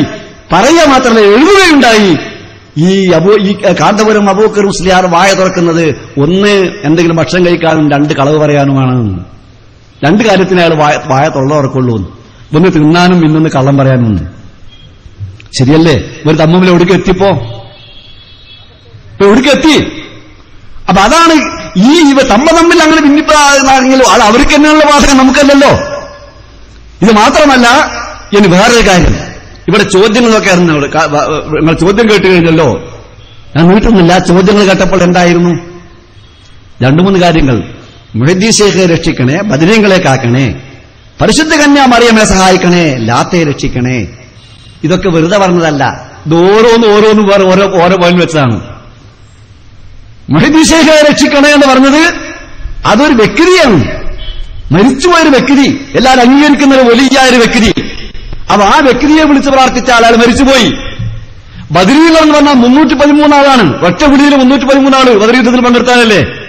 ആ ഒറ്റ വിളി വെച്ചാൽ, ആ വിളിയിൽ വിളിച്ചാൽ കൂടിമുറിയും മോനമ്പള്ള തന്നെന്ന് ഈ ബദരീങ്ങൾ പേര് കേട്ടാൽ അതിങ്ങിട്ട് കുട്ടി പുറപ്പെടും ഇല്ലാശക്കുന്നവരെന്നാണ്. ബദരീങ്ങൾ പേര് ചൊല്ലിയാൽ ഈ കൂടിമുറിയും മുനമ്പള്ള കുട്ടി പിറക്കന് ഇല്ലാശക്കുന്നവരെന്നാണ്.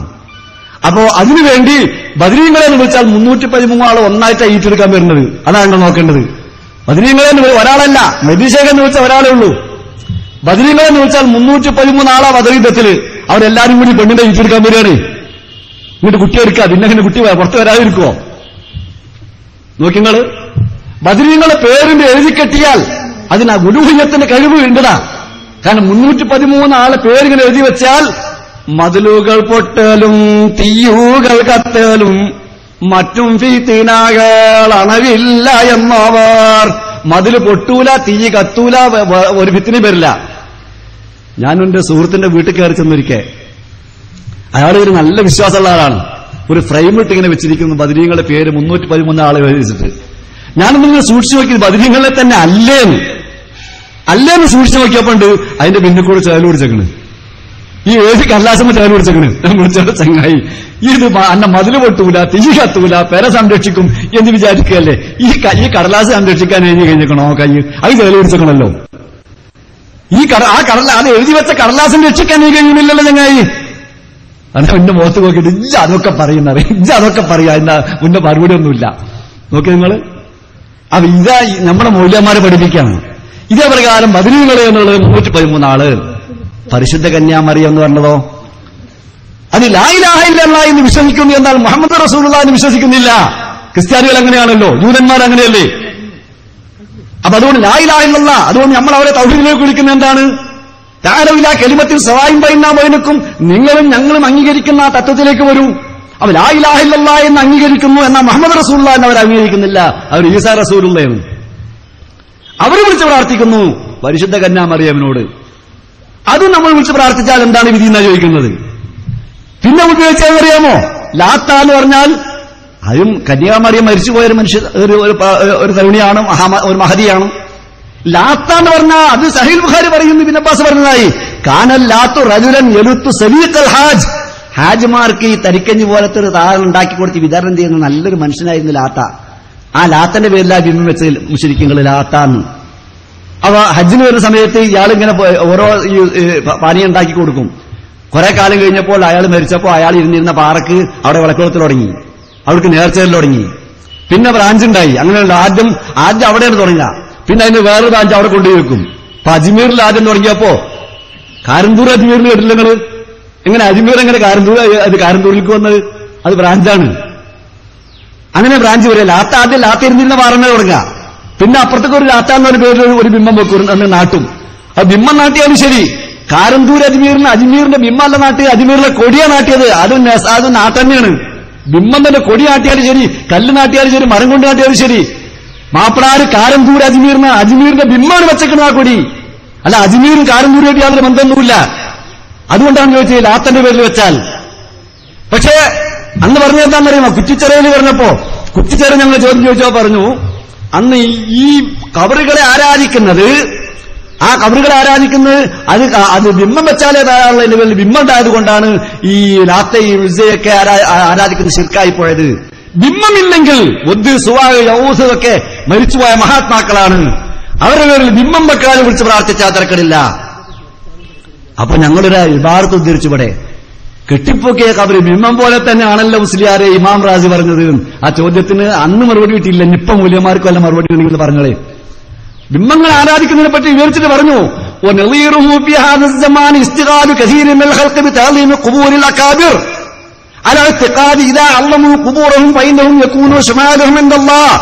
ഈ ബിംബങ്ങളെ പോലെ തന്നെയാണ് ചില മനുഷ്യന്മാർ ഒരു കൂട്ടം പടപ്പുകൾ എന്നാ പറഞ്ഞത്.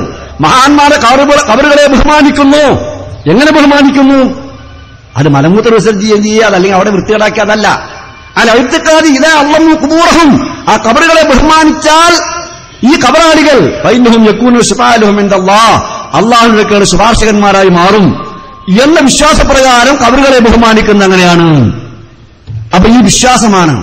ആ വിശ്വാസപ്രകാരം കബറിന് വളക്കൊളുത്തിയാൽ, ആ വിശ്വാസപ്രകാരം അവിടെ ചന്ദനത്തിരി കത്തിച്ചാൽ, ആ വിശ്വാസപ്രകാരം കബർ മൂടിയാൽ, ചന്ദനത്തിരി കത്തിച്ചാൽ, കബർ മൂടിയാൽ, വെളിച്ചം കത്തിയാൽ, പൂമാല ചാർത്തിയാൽ, അത് എല്ലാം ബിംബാരാധന പോലെ തന്നെയാണ്.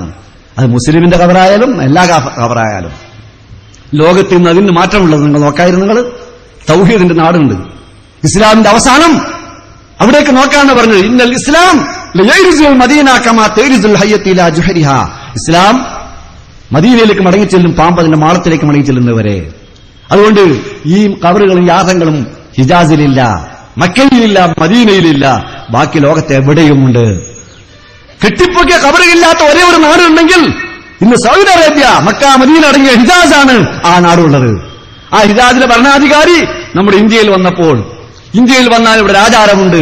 നമ്മുടെ രാഷ്ട്രപിതാവ് മഹാത്മാഗാന്ധി അദ്ദേഹത്തിന്റെ കബറ് ഒന്ന് പോയി ബഹുമാനിക്കുക, ഒരു പൂമാല ചാർത്തിയിട്ട്, അല്ലെങ്കിൽ വെളുത്തിരി കത്തിച്ചിട്ട്. അത് ആര് വന്നാലും ചെയ്യും, ഏതൊരു മുസ്ലിം വന്നാലും ചെയ്യുന്നവിടെ. ഇസ്ലാമിന് വേണ്ടി മുദ്രാവാക്യം വിളിച്ച് പാകിസ്ഥാൻ ഉണ്ടാക്കിയിട്ട് ആ പാകിസ്ഥാനിന്റെ പ്രസിഡന്റ് വന്നപ്പോഴും ഗാന്ധിജിയുടെയും ഇന്ദിരാജിയുടെയും യാറത്തിങ്കൽ പോയി കബറിടത്തിൽ പോയി അവിടെ പൂമാല ചാർത്തി. കാരണം ചാർത്തില്ല എന്ന് പറയാൻ പറ്റില്ല. അയാൾ പോകുന്ന നിസാമുദ്ദീനിലേക്കാണ്, അവിടെയും പൂമാല ചാർത്തുന്നു. അയാൾ പോകുന്ന അജ്മീറിലേക്കാണ്, അജ്മീറിൽ പൂമാല ചാർത്തുന്നു. അജ്മീറിലെ നിസാമുദ്ദീനിൽ പൂമാല ചാർത്തുന്ന ഒരാൾക്ക് മഹാത്മജിയുടെ യാറത്തിൽ, കബറിടത്തിൽ അല്ലെങ്കിൽ സമാധിയിൽ പൂമാല ചാർത്തില്ല എന്ന് പറയാൻ എന്ത് അവകാശമുണ്ട്? പക്ഷേ അതുകൊണ്ട് അവരൊക്കെ അവിടെ ഇവിടെ ചാർത്തി. അബ്ദുള്ള രാജാവ്, ഇന്ന് ഭരിക്കുന്ന അബ്ദുള്ള രാജാവ് ഇന്ത്യയിൽ വന്നപ്പോൾ അദ്ദേഹത്തിന് ആരും ഗാന്ധി സമാധിയിലേക്കും ഇന്ദിരാ സമാധിയിലേക്കും ക്ഷണിച്ചില്ല. കാരണം ഇവിടുത്തെ ഇന്ത്യൻ ഭരണാധികാരികൾക്കറിയാം അത് ഏകദൈവ വിശ്വാസ നാട്ടിലെ ഭരണാധികാരിയാണ്. അദ്ദേഹം അത് അജ്മീറിൽ പോയി ചെയ്യില്ല, അദ്ദേഹം നിസാമുദ്ദീൻ ചെയ്യില്ല, അതുകൊണ്ട് മഹാത്മജിയുടെ അവിടെയും ചെയ്യില്ല, അതുകൊണ്ട് ഇന്ദിരാജിന്റെ അവിടെയും ചെയ്യില്ല. അതാണ് തൗഹീദ്. പക്ഷേ അദ്ദേഹം പറഞ്ഞു, ഇതൊന്നും ചെയ്യില്ലെങ്കിൽ അദ്ദേഹം പറഞ്ഞു, എനിക്ക് എന്റെ നാട് കഴിഞ്ഞാൽ എന്റെ രണ്ടാമത്തെ നാടാവുന്നു ഇന്ത്യ. അതാണ് മാനുഷിക ബന്ധം. അതാണ് അബ്ദുൾ രാജാവ് കാണിച്ച വിവേകം. ഈ ആദ്യ ദുരാജ ശിർക്കിലേക്ക് പോയില്ല. അദ്ദേഹം പറഞ്ഞു, മാനുഷിക ബന്ധം മനുഷ്യന്മാർ തമ്മിലുള്ള ബന്ധമാണ്. എനിക്ക് എന്റെ നാട് കഴിഞ്ഞാൽ എന്റെ രണ്ടാമത്തെ നാട് ഇന്ത്യ ആകുന്നു, അതാണ് ഇന്ത്യ എന്ന് അദ്ദേഹം പറഞ്ഞു. അതാണ് മാനുഷിക ബന്ധം, അതിനാണ് പ്രാധാന്യം. അതല്ലാതെ ഈ വിശ്വാസത്തിലുള്ള അങ്ങോട്ടുമുള്ള സാഹോദര്യമല്ല, മാനുഷികമായ സാഹോദര്യമാണ്. ഇത് പറയുമ്പോൾ ഈ വിഷയത്തിൽ നിങ്ങൾ നോക്കായിരുന്നോ, ഇപ്പോൾ വർഗീയമായി തെരഞ്ഞിരിക്കുകയാണ്. കോട്ടപ്പുറത്തിലുള്ള ഒരു മഹാചോദ്യമായിരുന്നു ശിർക്കിന്റെ നിർവചനം എന്ത് എന്ന്. ശിർക്കിന്റെ നിർവചനം എന്ത്? വ്യക്തമായ നിർവചനങ്ങൾ പറഞ്ഞു. കാരണം അള്ളാഹുവിന്റെ സ്വഭാവങ്ങൾ, അവന്റെ ആസ്തിക്യത്തിൽ, അവന്റെ ഗുണഗണങ്ങളിൽ, അവന്റെ പ്രവർത്തനങ്ങളിൽ, അവന്റെ സ്വഭാവത്തിൽ ഏതെങ്കിലും ഒന്ന് മറ്റുള്ളവർക്ക് പങ്കിട്ട് വിചാരിച്ചാൽ തന്നെ ശിർക്കായി. ആ പങ്കുട്ടിനെ പ്രവർത്തിച്ചാൽ അത് ശിർക്കാണ് എന്ന് പറഞ്ഞാൽ അറബി ഭാഷയിലെ പ്രയോഗമല്ല. ഇപ്പൊ പ്രയോഗം സമീഅ ബസീർ എന്ന് പറഞ്ഞാൽ നമ്മൾ അള്ളാഹുവിനെ പറ്റി പറയുന്നു, അള്ളാഹുവെ നീ സമീഅാണ്, ബസീറാണ്. നമ്മളും സമീഅാണ്, ബസീറാണ്. ഇന്നാ ഖലഖൽ ഇൻസാന മിൻ നുത്ഫത്തിൻ അംശാജിൻ നബ്തലിഹി ഫജഅൽനാഹു സമീഅൻ ബസീറാ. അതെ, ഞാൻ മനുഷ്യനെ ഇതാ ബീജഗണത്തിൽ സൃഷ്ടിച്ച് അവനെ കേൾക്കുന്നവനും കാണുന്നവനാക്കിയിരിക്കുന്നു. അള്ളാഹു സമീഉം ബസീർ, മനുഷ്യൻ സമീഉം ബസീർ. പക്ഷേ പിന്നെ പടച്ചോനെ ഒരു സിഫത്തല്ലേ അവിടെ പറഞ്ഞത്? അള്ളാഹുവിന് റഊഫ് എന്ന് പറഞ്ഞപ്പോൾ മുഹമ്മദിനെ പറ്റി റഊഫ് എന്ന് പറഞ്ഞു. അത്രേ അള്ളാഹുവിന് റഹീം എന്ന് പറഞ്ഞപ്പോ മുഹമ്മദ് നബിനെ പറ്റി റഹീം എന്ന് പറഞ്ഞു. അത് വിട്ടിട്ട് ആ വലിയ ശിർക്കിലേക്ക് നോക്കല്. എല്ലാ മനുഷ്യരും പറഞ്ഞിരിക്കുന്നു അള്ളാഹിനെ പറ്റി സിഫത്ത്. പക്ഷെ സിഫത്ത് തമ്മിൽ വ്യത്യാസം എന്താണെന്നറിയാമോ? ലൈസ കമിസ്ലിഹി ഷൈഉൻ, അള്ളാഹുവിന് തുല്യമായ ഒന്നും തന്നെയില്ല. മനുഷ്യന്റെ വിശേഷണങ്ങൾക്ക് പരിധിയുണ്ട്, പരിമിതിയുണ്ട്. അതിനൊരു പരിധിയിലപ്പുറം കേൾവിയാണെങ്കിൽ ആ പരിധിക്കപ്പുറം കേൾക്കില്ല, കാഴ്ചയാണെങ്കിൽ പരിധിക്കപ്പുറമില്ല, അറിവാണെങ്കിൽ പരിധിക്കപ്പുറമില്ല. ഈ ഭൗതികമായ പരിധികളും പരിമിതികളിൽ നിന്നുകൊണ്ടാണ് അള്ളാഹുവിന്റേത്. അതിന്റെ അപ്പുറമുള്ളത് ഗൈബാണ്, മറഞ്ഞതാണ്. ആ മറഞ്ഞത് അള്ളാഹുവിലേക്ക് ചേർക്കാൻ പാടുള്ളൂ. വലില്ലാഹി ഗൈബുസ് സമാവാതി വൽ അർള്, ആകാശങ്ങളിലും ഭൂമിയിലുള്ള മറഞ്ഞതെല്ലാം അള്ളാഹുവിന്. മറഞ്ഞ വിധത്തിൽ ലോകത്ത് നടക്കുന്ന എല്ലാ ശബ്ദവും കേൾക്കുന്നവൻ അത് അള്ളാഹുവാണ്. വൈദേശികൾ ഇവിടുന്ന് വിളിച്ചാൽ കേൾക്കുമെങ്കിൽ ആ കേൾവിക്ക് പരിധിയില്ല, പരിമിതിയില്ല. അങ്ങനത്തെ ഒരു കേൾവി പടച്ചവൻ കൊടുത്തു എന്നാ പിന്നെ പറയണത്. മക്കത്തെ മുശ്രിക്കുകളുടെ വിശ്വാസമാണത്. പക്ഷേ അങ്ങനത്തെ അത് കൊടുക്കൂല എന്നാ പടച്ചവൻ പറയുന്നത്. അങ്ങനെ കൊടുക്കുവോ? അങ്ങനെയാണെങ്കിൽ ആർക്കാ എന്താ ചെയ്യാത്തത്? കാരണം പടച്ചവനല്ലേ പടപ്പുകൾക്ക് എല്ലാവരും കൊടുത്തത്. പടപ്പുകളെയാണല്ലോ ഒക്കെ ശിർക്ക് കേൾക്കുന്നത്. എല്ലാ പടപ്പുകൾക്കുള്ള ഒഴിവാക്കി പടച്ചവൻ കൊടുത്താലല്ലേ. അതുകൊണ്ടല്ലേ ഖുർആൻ ചോദിച്ചത് അയുശ്രികൂന മാ ലാ യഖ്ലുഖു ശൈഅൻ വഹും യുഖ്ലഖൂൻ. ഒന്നും പടക്കാത്തവരെയാണോ പടച്ചവനോട് പങ്കുചേർക്കുന്നത്? അവർ പടക്കപ്പെട്ടവരല്ലേ. പടക്കപ്പെട്ടവർക്ക് എല്ലാം കൊടുത്ത് പടച്ചവൻ തന്നെയല്ലേ. അത് ഈസാനബിനെ പഠിച്ചാലും മെഹദിജഹിനെ പഠിച്ചാലും ലാത്തനെ പഠിച്ചാലും ഗുരുവായൂരപ്പനെ പഠിച്ചാലും ഒക്കെ പടച്ചവൻ കൊടുത്ത കഴിവല്ലേ. പക്ഷേ പടച്ചവൻ കൊടുത്ത കഴിവാണെന്ന് വിചാരിച്ചാൽ, അല്ലെങ്കിൽ ഇലാഹാണെന്ന് വിശ്വസിക്കാതിരുന്നാൽ ശിർക്കാവൂല. നമ്മൾ മൗലിയന്മാർ പറഞ്ഞു കൊടുക്കുകയാണ്. എന്നാ മൗലിയരെ എന്തിനാ ഈ പുതുവന്നാനി പുതിയങ്ങാടിയിലെ അബൂബക്കറാജിനെ മുശ്രിക്കാക്കിയത്? ഞാൻ അവസാനിപ്പിക്കുന്നു. അബൂബക്കറാജ് മുശ്രിക്കാണെന്ന് പറഞ്ഞ ശിർക്കിന്റെ നിർവചനമെന്ത്? നമ്മുടെ മുസ്ലിയാക്കന്മാരും സമസ്തക്കാർ രണ്ടു സമസ്തക്കാരും പറയണം ഏതാണ് ശിർക്കിന്റെ നിർവചനമെന്ന്. അബൂബക്കറാജി വിവാഹം കഴിച്ച ഒരുപാട് കൊല്ലം അദ്ദേഹത്തിന് കുട്ടികളുണ്ടായില്ല. അങ്ങനെ അയാൾ നേർച്ചയാക്കി അജ്മീറിലേക്ക്, പുതുവന്നാനിക്ക്, പുത്തമ്പള്ളിക്ക് ഒക്കെ ഒരുപാട് നേർച്ചയാക്കി, കുട്ടികളുണ്ടായില്ല. അവസാനം ഒരു ചെട്ടിയാറുണ്ട് അയൽവക്കത്ത്. ചെട്ടിയാർ ആചാരെ കുറെ നേർച്ചയും വഴിപാടൊക്കെ ആയല്ലോ, അതുകൊണ്ട് നിങ്ങളൊരു കാര്യം ചെയ്യും, ഒരു കുട്ടി ഉണ്ടാവട്ടെ, അത് ഉണ്ടായിക്കഴിഞ്ഞാൽ ഗുരുവായൂർ കൊണ്ടുപോയി തുലാഭാരം കൊടുക്കാൻ നേർച്ചാക്കിക്കളി. നിങ്ങൾ കുട്ടിയെ ഗുരുവായൂർ കൊണ്ട് തുലാഭാരം കൊടുക്കാൻ നേർച്ചാക്കിക്കളി. അദ്ദേഹം യാതൊരു വിധവും ആഭാരം കണ്ടില്ല. കാരണം ഇലാഹാണെന്ന് ഗുരുവായൂരപ്പൻ ഇലാഹാണെന്ന് വിശ്വസിക്കുന്നില്ല, ഗുരുവായൂരപ്പൻ സ്വയം കഴിവുണ്ടെന്ന് വിശ്വസിക്കുന്നില്ല. നമ്മുടെ മൂല്യന്മാരെ പഠിപ്പിച്ചതാണ് ഇലാഹാണെന്ന് വിശ്വസിച്ചാലേ ശിർക്കാവുകയുള്ളൂ. സ്വയം കഴിവുണ്ട്, പടച്ചവൻ കൊടുത്ത കഴിവാണെന്ന് വിശ്വസിച്ചാൽ ശിർക്കാവൂല. സ്വയം കഴിവുണ്ടെന്ന് വിശ്വസിച്ചാലേ ശിർക്കാവുകയുള്ളൂ. അതുകൊണ്ട് അബൂബക്കറാജിക്ക് ചെട്ടിയേറ് പറഞ്ഞപ്പോൾ ഒരു വിഷമവും തോന്നിയില്ല. കാരണം ഇലാഹാണെന്ന് വിശ്വസിക്കുന്നില്ല, സ്വയം കഴിവുണ്ടെന്ന് വിശ്വസിക്കുന്നില്ല. കുട്ടി ഉണ്ടായാലേ ചെയ്യേണ്ടുള്ളൂ. കുട്ടി ഉണ്ടായി, പടച്ചവനെ പരീക്ഷിച്ച് കുട്ടിയെ കൊടുത്ത് പടച്ചവൻ കുട്ടിയെ കൊണ്ടുപോയി ഗുരുവായൂർ കൊണ്ട് തൂക്കിയിട്ട് അവിടെ എന്തോന്ന് ദാനം ചെയ്തു. പിറ്റേ ദിവസം പത്രത്തിൽ വന്ന റിപ്പോർട്ട്, ബോക്സിട്ട റിപ്പോർട്ട്, ഒരു മുസ്ലിം ഭക്തന്റെ തുലാഭാരം.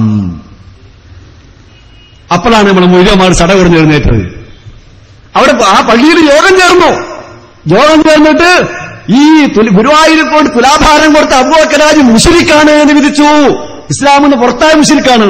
നമ്മളിവിടെ ശിർക്ക് എന്ന് പറയുമ്പോൾ ശിർക്ക് മഹാപാപമാണ്. മില്ലത്തിന് പോകാൻ ശിർക്ക് അങ്ങനെ ഇലാഹാണെന്ന് വിശ്വസിച്ച് അങ്ങനെ പറയുന്നുള്ളൂ. മഹാപാപമായ ശിർക്കാണെന്നാണ് പറയണത്. ഇയാളെ മില്ലത്തിന് സമുദായത്തെ പുറത്തുപോയ ശിർക്കാണ് എന്നാണ് വിധിച്ചു. ഇങ്ങനെ അബൂബക്കറാജ് മുശ്രിക്കാണ്. അത് പ്രഖ്യാപിക്കാൻ വേണ്ടി പള്ളിയിൽ പ്രഖ്യാപിക്കാൻ വേണ്ടി പറഞ്ഞു. പള്ളിക്കന്റെ സെക്രട്ടറി പോളിടെക്നിക്കൽ അധ്യാപകനായിരുന്നു. അദ്ദേഹം ആ പോളിടെക്നിക്കൽ ലെക്ചറാകുമ്പോൾ കുറച്ച് ബുദ്ധി ഉണ്ടാവുമല്ലോ. ആള് പറഞ്ഞു ഞാൻ പറയില്ലാന്ന്. കാരണം എന്തേ? ഈ ഗുരുവായൂരപ്പൻ എന്നാണ് ഒരു കൂട്ടർ ബഹുമാനിക്കുന്ന ഒരു മനുഷ്യൻ, ഒരു വ്യക്തിയാണല്ലോ. ഇത് ഏത് ശവാന്ന് അറിയില്ലോ ഈ പുതുവന്നാനിയിൽ. ആ ശവത്തിന് നേർച്ചയാക്കിയപ്പോൾ ഇതൊന്നും പറഞ്ഞില്ലാരും.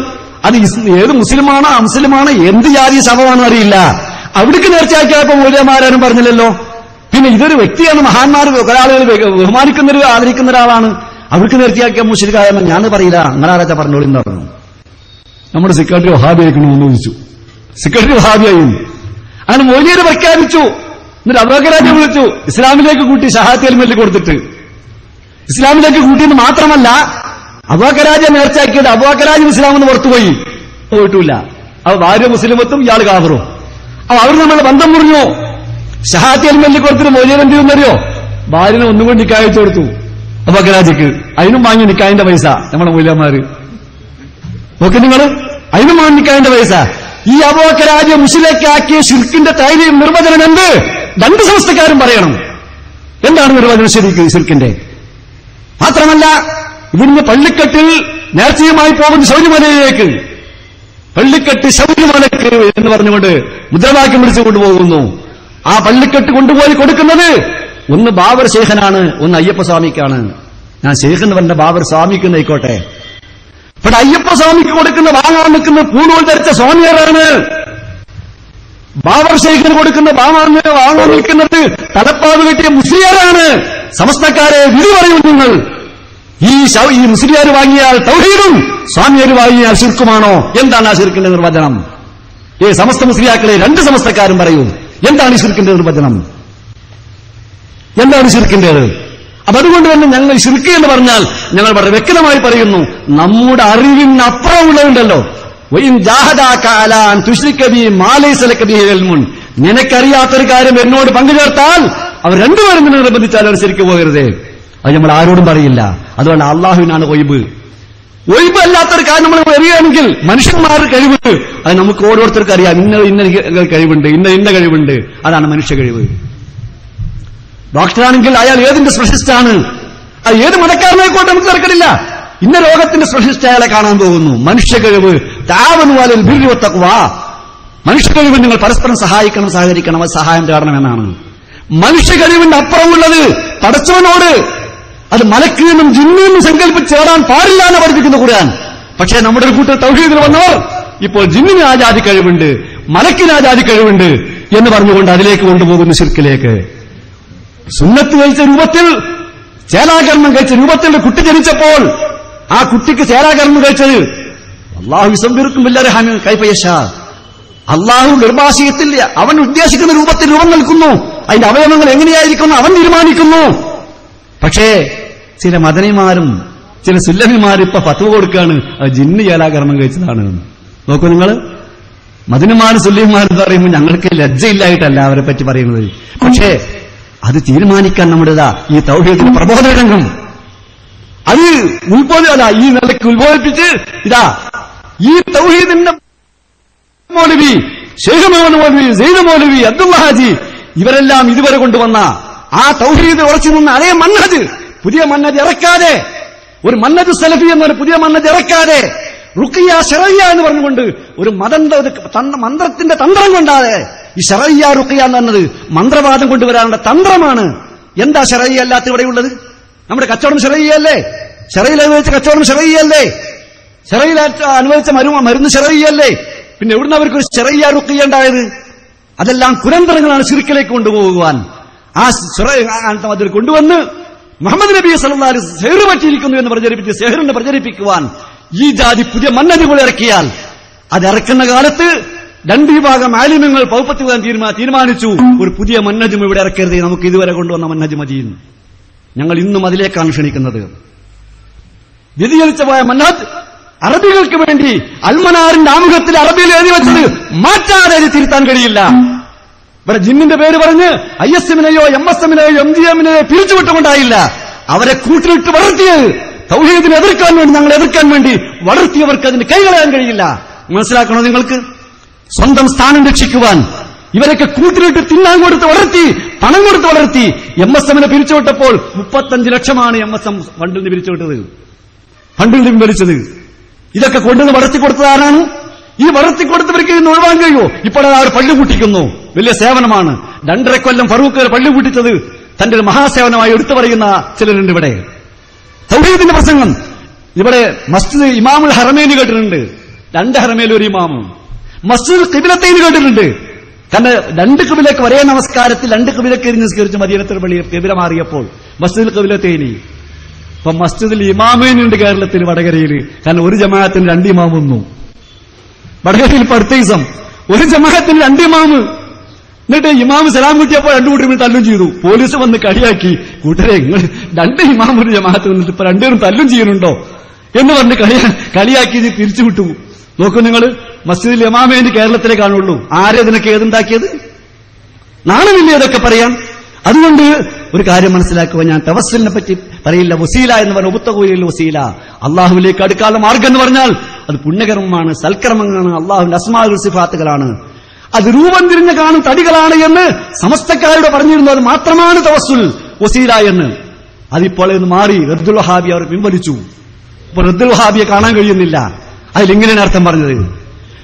ഈ K S M Musliyar Kottappuram വാദപ്രതിവാദത്തിന് മുമ്പ് കുഴിപ്പുറം പറഞ്ഞല്ലോ, അതുപോലെ വേറെ പറഞ്ഞല്ലോ. ഈ കെ എസ് എം മുസ്ലിം അവസാനമായൊരു പുസ്തകം എഴുതിയിട്ടുണ്ടല്ലോ, ഖുർആൻ പരിഭാഷ പാടില്ല, ഫാത്തിഹന്റെ അർത്ഥം പോലും പഠിക്കാൻ പാടില്ല. ആ പുസ്തകം ഇന്ന് വെളിച്ചത്ത് കൊണ്ടുവരാൻ ധൈര്യമുണ്ടോ മുസ്ലിംമാർക്കാരെങ്കിലും? എന്തേ കാരണം? അതാണ് ശാപം, അതാണ് ശാപം.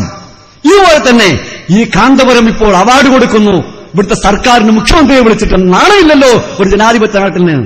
കാരണം ഒരു വിദേശത്തുനിന്ന് ഒരാൾ വന്ന് അയാൾ ഇവിടെ ഒരു മുടിയും പൊടിയും കൊടുത്തപ്പോൾ അത് വിദേശത്ത് ഒരു മന്ത്രിയാണ് വന്നത് എന്ന് പറഞ്ഞിട്ട് കോടതിയിൽ അഫിഡവിറ്റ് കൊടുത്തിട്ട്, എന്നിട്ട് ഒരു മതപണ്ഡിതന്റെ അടുത്ത്, ഒരു പുരോഹിതന്റെ അടുത്തിരുന്ന് അവാർഡ് വാങ്ങി സ്വീകരിച്ച് ഒരു ജനാധിപത്യ നാടിന്റെ മുഖ്യനാവാൻ കേരളത്തിലെ മുഖ്യമന്ത്രിക്ക് നാണമില്ലേ എന്ന് ഞങ്ങൾ ചോദിക്കുന്നു. എന്തിനാണ് അവാർഡ് സ്വീകരിച്ചത്? ആ അഫിഡവിറ്റ് തിരുത്താൻ പറഞ്ഞിട്ടില്ലേ ഇവിടുത്തെ മുസ്ലിം സമുദായത്തിനോട്? മുസ്ലിം സമുദായത്തിന്റെ ബഹുഭൂരിപക്ഷവും ആ അഫിഡവിറ്റ് തിരുത്താമെന്നാണ് പറയുന്നത്. കാന്തപുരം മുസ്ലിയാർക്ക് വേണ്ടി ഈ ഒരു വിദേശത്ത് നിന്ന് വന്ന ഏതോ ഒരു ചകത്തേണ്ടി വന്നിട്ട് ഇവിടെ ഒരു മുടിയും പൊടിയും കൊടുത്തിട്ട് അത് അവിടുന്ന് മന്ത്രി വന്നിട്ട് ഔദ്യോഗികമായി കൈമാറിയതാണ് എന്ന് കോടതിയിൽ ഒരു സർക്കാരിന് അഫിഡവിറ്റ് കൊടുക്കാൻ എന്തൊരു നാണമില്ലേ സർക്കാരിന്?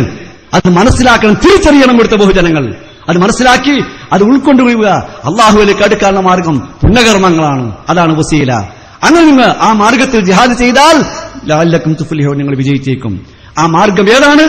ഈ തൗഹീദിൽ നിലകൊള്ളുന്ന മുജാഹിദീങ്ങൾ ആരാണ്? നിങ്ങൾ മുജാഹിദീങ്ങൾ ബേജാറാവണ്ട. നമുക്ക് മുജാഹിദ് എന്ന് പറയാൻ വയ്യ, എല്ലാവരും അങ്ങനെയായി ഒക്കെ ആയിക്കോട്ടെ. മുജാഹിദുകൾ ആരാണെന്ന് ഈ പ്രബോധനങ്ങളും ഇന്നത്തെ നമ്മുടെ ക്യാമ്പയിനുകളും അവസാനം 14 ഏപ്രിൽ 6, 7, 8, 9 നടക്കുന്ന മുജാഹിദ് സംസ്ഥാന സമ്മേളനത്തോടുകൂടി കേരളത്തിലെ മുജാഹിദുകൾ ആരാണ് എന്ന് കേരളക്കാർക്ക് എല്ലാവർക്കും മനസ്സിലാകും ഇൻഷാ അല്ലാഹ്. അത് ലോകത്തിന് മനസ്സിലാക്കും. അത് അറബികളുടെ പണം കണ്ടിട്ടല്ല, ഇവിടുത്തെ പണക്കാരുടെ പണം കണ്ടിട്ടല്ല. നമ്മൾ ഇതുവരെയും 12 കൊല്ലം നിലകൊണ്ടിട്ടുണ്ടെങ്കിൽ പടച്ചവനിൽ ഭയമേൽപ്പിച്ചുകൊണ്ടാണ്, അവന്റെ തൗഫീഖ് കൊണ്ടാണ്, അവന്റെ അനുഗ്രഹം കൊണ്ടാണ്. മറ്റു പണക്കാരും എന്തെല്ലാം നമുക്കെതിരായി വന്നു, ഭരണകൂടങ്ങളും മറ്റൊക്കെ. പക്ഷെ എന്നിട്ടും ഇത് അതിജീവിച്ചത് പടച്ചതമ്പുരാൻ ഈ ചെറുസംഘം നിലനിർത്തണം എന്നുകൊണ്ട് തന്നെയാണ്. ഈ ആദർശം വ്യതിചലിക്കാതെ ഇതുമായി മുന്നോട്ട് പോകുക. ലഅല്ലക്കും തുഫ്ലിഹൂൻ, അതാണ് അല്ലാഹു ജാഹിദൂ ഫീ സബീലിഹി, അവന്റെ മാർഗ്ഗത്തിൽ നിന്ന് ജിഹാദ് ചെയ്താൽ ലഅല്ലക്കും തുഫ്ലിഹൂൻ, നിങ്ങൾ വിജയിക്കും. ആ വിജയിക്കുന്ന ഉത്തമ സമുദായത്തിന്റെ കൂട്ടത്തിൽ അള്ളാഹു നമ്മെ എല്ലാവരും ഉൾപ്പെടുത്തുമാറാവട്ടെ. വാദപ്രതിവാദത്തിൽ കൂടി ഒന്ന് പറയുന്നു. കൊട്ടപ്പത്തിന് ശേഷം അലങ്കോലപ്പെടുകയാണ് വാദപ്രതിവാദങ്ങളെല്ലാം. വ്യവസ്ഥാപിതമായി നടക്കാനുണ്ടോ? സമസ്തയും കേരള ജംഇയ്യത്തുൽ തമ്മിൽ ലിഖിത രൂപത്തിൽ എഴുതി വെച്ച വ്യവസ്ഥയുണ്ട്. അല്ലെങ്കിൽ ആരാണ് ജയിച്ചത് എന്ന് തോറ്റതെന്ന് അവകാശവാദം ഉന്നയിക്കാൻ കഴിയില്ലല്ലോ. പക്ഷേ തലമുറകൾക്ക് മനസ്സിലാക്കാൻ രൂപത്തിലാണ് ലിഖിത രൂപത്തിലുള്ള സംവാദങ്ങൾ. എങ്കിൽ അത് നടത്താമെങ്കിൽ നമുക്ക് ആ വ്യവസ്ഥ പ്രകാരം കേരള പണ്ഡിത സംഘടനകൾ നടത്തിയ വ്യവസ്ഥ പ്രകാരം നടത്താം, നമ്മുടെ പ്രസിദ്ധീകരണങ്ങളിലൂടെ നടത്താം. അത് നമുക്ക് തരാറില്ല. കാര്യങ്ങൾ തലമുറകളെ മനസ്സിലാക്കട്ടെ. അതല്ലെങ്കിൽ ഈ കാര്യത്തിൽ നമുക്കെല്ലാവർക്കും ഒന്നിച്ചിരുന്ന്, ഞാൻ ഒരിക്കൽ എന്നോട് കാന്തപുരം ഓക്കോസിയാരുടെ ആളുകൾ വന്ന് എന്നെ ഇന്റർവ്യൂവിന് വന്നു. അവരുടെ ഞാൻ പറയുന്നത് മാത്രം കൊടുക്കുന്നത് ചെയ്തോളൂ, പക്ഷേ നിങ്ങൾക്ക് വിശ്വാസമൊന്നുമില്ല എന്നൊക്കെ പറഞ്ഞപ്പോൾ ഞാൻ ടൈപ്പ് ചെയ്തൊക്കെ ചെയ്ത് അവരോട് പറഞ്ഞു, ഒരു കാര്യം ചെയ്യാം, കാന്തപുരം അബൂബക്കർ മുസ്ലിയാർക്ക് ഞാൻ അംഗീകരിക്കുന്ന സ്ഥാപനത്തിൽ വന്ന് അയാൾ ക്ലാസ് എടുത്തോട്ടെ തൗഹീദ്, അയാളുടെ തൗഹീദ്, അയാൾ എന്താ തൗഹീദ് ശിർക്ക് പറയുന്നത് അതിന്റെ ആയിക്കോട്ടെ, ക്ലാസ് എടുക്കട്ടെ. നമുക്ക് സംശയം ഉണ്ടെങ്കിൽ കുട്ടികളോട് ചോദിച്ചാൽ മറുപടി അറിയാം. പക്ഷെ ഈ ഒരു അവസരം ഇങ്ങോട്ടും തരണം, വളരെ സ്ഥാപനത്തിൽ നമുക്ക് ക്ലാസ് എടുക്കാൻ വെറും ചോദിച്ചോട്ടെ. ഈ ഒരു സൗഹാർദ്ദം മുസ്ലിമുകൾ ഉണ്ടാവണം. അതിന് നമുക്ക് നമ്മുടെ ഈമാൻ ശരിയാവണം, കേട്ടുമ്പോഴേക്കാണ് പോകാൻ പാടില്ല. കാരണം അത് ഞങ്ങൾ പറയാൻ കഴിയുന്നത് ഞങ്ങളുടെ ശക്തി കൊണ്ടൊന്നല്ല, തൗഹീദാണ്. കാരണം ശിർക്ക് പോയാൽ അത് ചിലന്തി വല എന്നാ ഖുർആൻ പറഞ്ഞത്. കമസലിൽ അങ്കബൂത്ത് ഇത്തഹത്ത് ബൂത്താണ്. ഈ ചിലന്തിയുടെ വല കേട്ടപ്പം നീങ്ങിപ്പോകും. അതുകൊണ്ടാണ് ഇത് കേൾക്കരുതേ പോകരുതേ എന്നറിയുന്നുണ്ടല്ലോ. നമുക്കതില്ല. അള്ളാഹുവിനോടുള്ള പ്രാർത്ഥന, ആ തൗഹീദ് അത് ചിലന്തി വല പോലെ നീങ്ങിപ്പോവുകയില്ല. അതുകൊണ്ട് തന്നെ ആരുമായി ഈ വിഷയത്തിൽ പ്രമാണത്തിന്റെ അടിസ്ഥാനത്തിൽ സമാധാനപരമെന്താ ആരും അലങ്കോലപ്പെടുന്നില്ലെങ്കിൽ ആ അലങ്കോലപ്പെടാത്ത രൂപത്തിലുള്ള ഏത് സമാധാനങ്ങൾക്കും ഇപ്പോൾ ഇവിടെ കുഴമ്പുഴ വെച്ച് നടത്തിയില്ലേ, എന്തുണ്ടായി? അതിനെപ്പറ്റി ഇവിടുത്തെ ചെറുപ്പക്കാരായ പണ്ഡിതന്മാർ പറയും. ഞാൻ ആ കാര്യം ഇതിലേക്ക് കടക്കുന്നില്ല. അപ്പൊ അങ്ങനെയുള്ള ഒരു പ്രബോധനത്തിന്റെ മാർഗം എന്ന നിലയ്ക്ക് ഈ മുജാദല, പക്ഷെ ആശയം മനസ്സിലാക്കാൻ, സത്യം മനസ്സിലാക്കുന്ന പഴയ മുനാദറയല്ല ഇത്. അപ്പൊ അതുകൊണ്ട് തന്നെ ഇത് മനസ്സിലാക്കി അത് ഉൾക്കൊണ്ടുകൊണ്ട് പോകാൻ അതെല്ലാവരും സന്നദ്ധരാവുക. ഇത് തിരിച്ചറിയാൻ വേണ്ടി തന്നെ ഈ സന്ദർഭം ഉപയോഗപ്പെടുത്തി ശരിയായ സാലിഹാമലായ അല്ലാഹു സ്വീകരിക്കുമാറാവട്ടെ. കൊട്ടപ്പുറം വാദപ്രതിവാദം ഇതിവിടെ അവസാനിച്ചത് എങ്ങനെയായിരുന്നു എന്നുള്ളത് ഇനി മറ്റു കാര്യങ്ങൾ ഇവിടെ വിശദീകരിച്ച് കേൾക്കാം. അതിന്റെ ശരിയായ അതിന്റെ കരാറിൽ ഒപ്പിട്ട അദ്ദേഹം അത് വ്യക്തമായി തെളിവുകൾ സംവിധാനം വിവരിക്കുകയുണ്ടായി. ഇതെല്ലാം ഒരു നല്ല സാലിഹായ അമലായി നല്ല ദഅവത്തായി അള്ളാഹു സ്വീകരിക്കുമാറാവട്ടെ പ്രാർത്ഥിച്ചുകൊണ്ട് ഞാൻ ഇതിന്റെ ആരംഭം കുറിച്ചായി ഞാൻ പ്രഖ്യാപിക്കുന്നു. ബിസ്മില്ലാഹിർ റഹ്മാനിർ റഹീം. റബ്ബനാ തഖബ്ബൽ മിന്നാ ഇന്നക അൻതസ് സമീഉൽ അലീം വതുബ് അലൈനാ ഇന്നക അൻതത് തവ്വാബുർ റഹീം. റബ്ബനാ ആതിനാ ഫിദ് ദുനിയാ ഹസനതൻ വഫിൽ ആഖിറതി ഹസനതൻ വഖിനാ അദാബന്നാർ. ربنا اغفر لنا ولإخواننا الذين سبقونا بالإيمان ولا تجعل في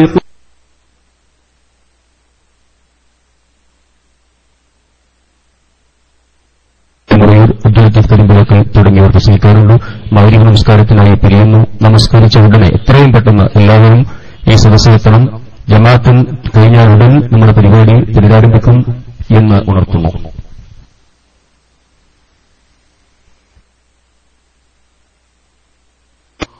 ഹലോ, അസ്സലാമു അലൈക്കും വറഹ്മത്തുള്ളാഹി വബറകാത്ത്. അതാ ഒരു ചങ്ങാതി വന്നിട്ട് അദ്ദേഹത്തിന് ഉടനെ ഒരു ഡൗട്ട്. അല്ലാഹ്, ഒരുപാട് ആളുകൾ വന്നിട്ടുള്ളോ. റബ്ബേ, എന്താണ് ഇത് കഥ? ഒരുപാട്. ഇനി ആരാ ഉള്ളത്?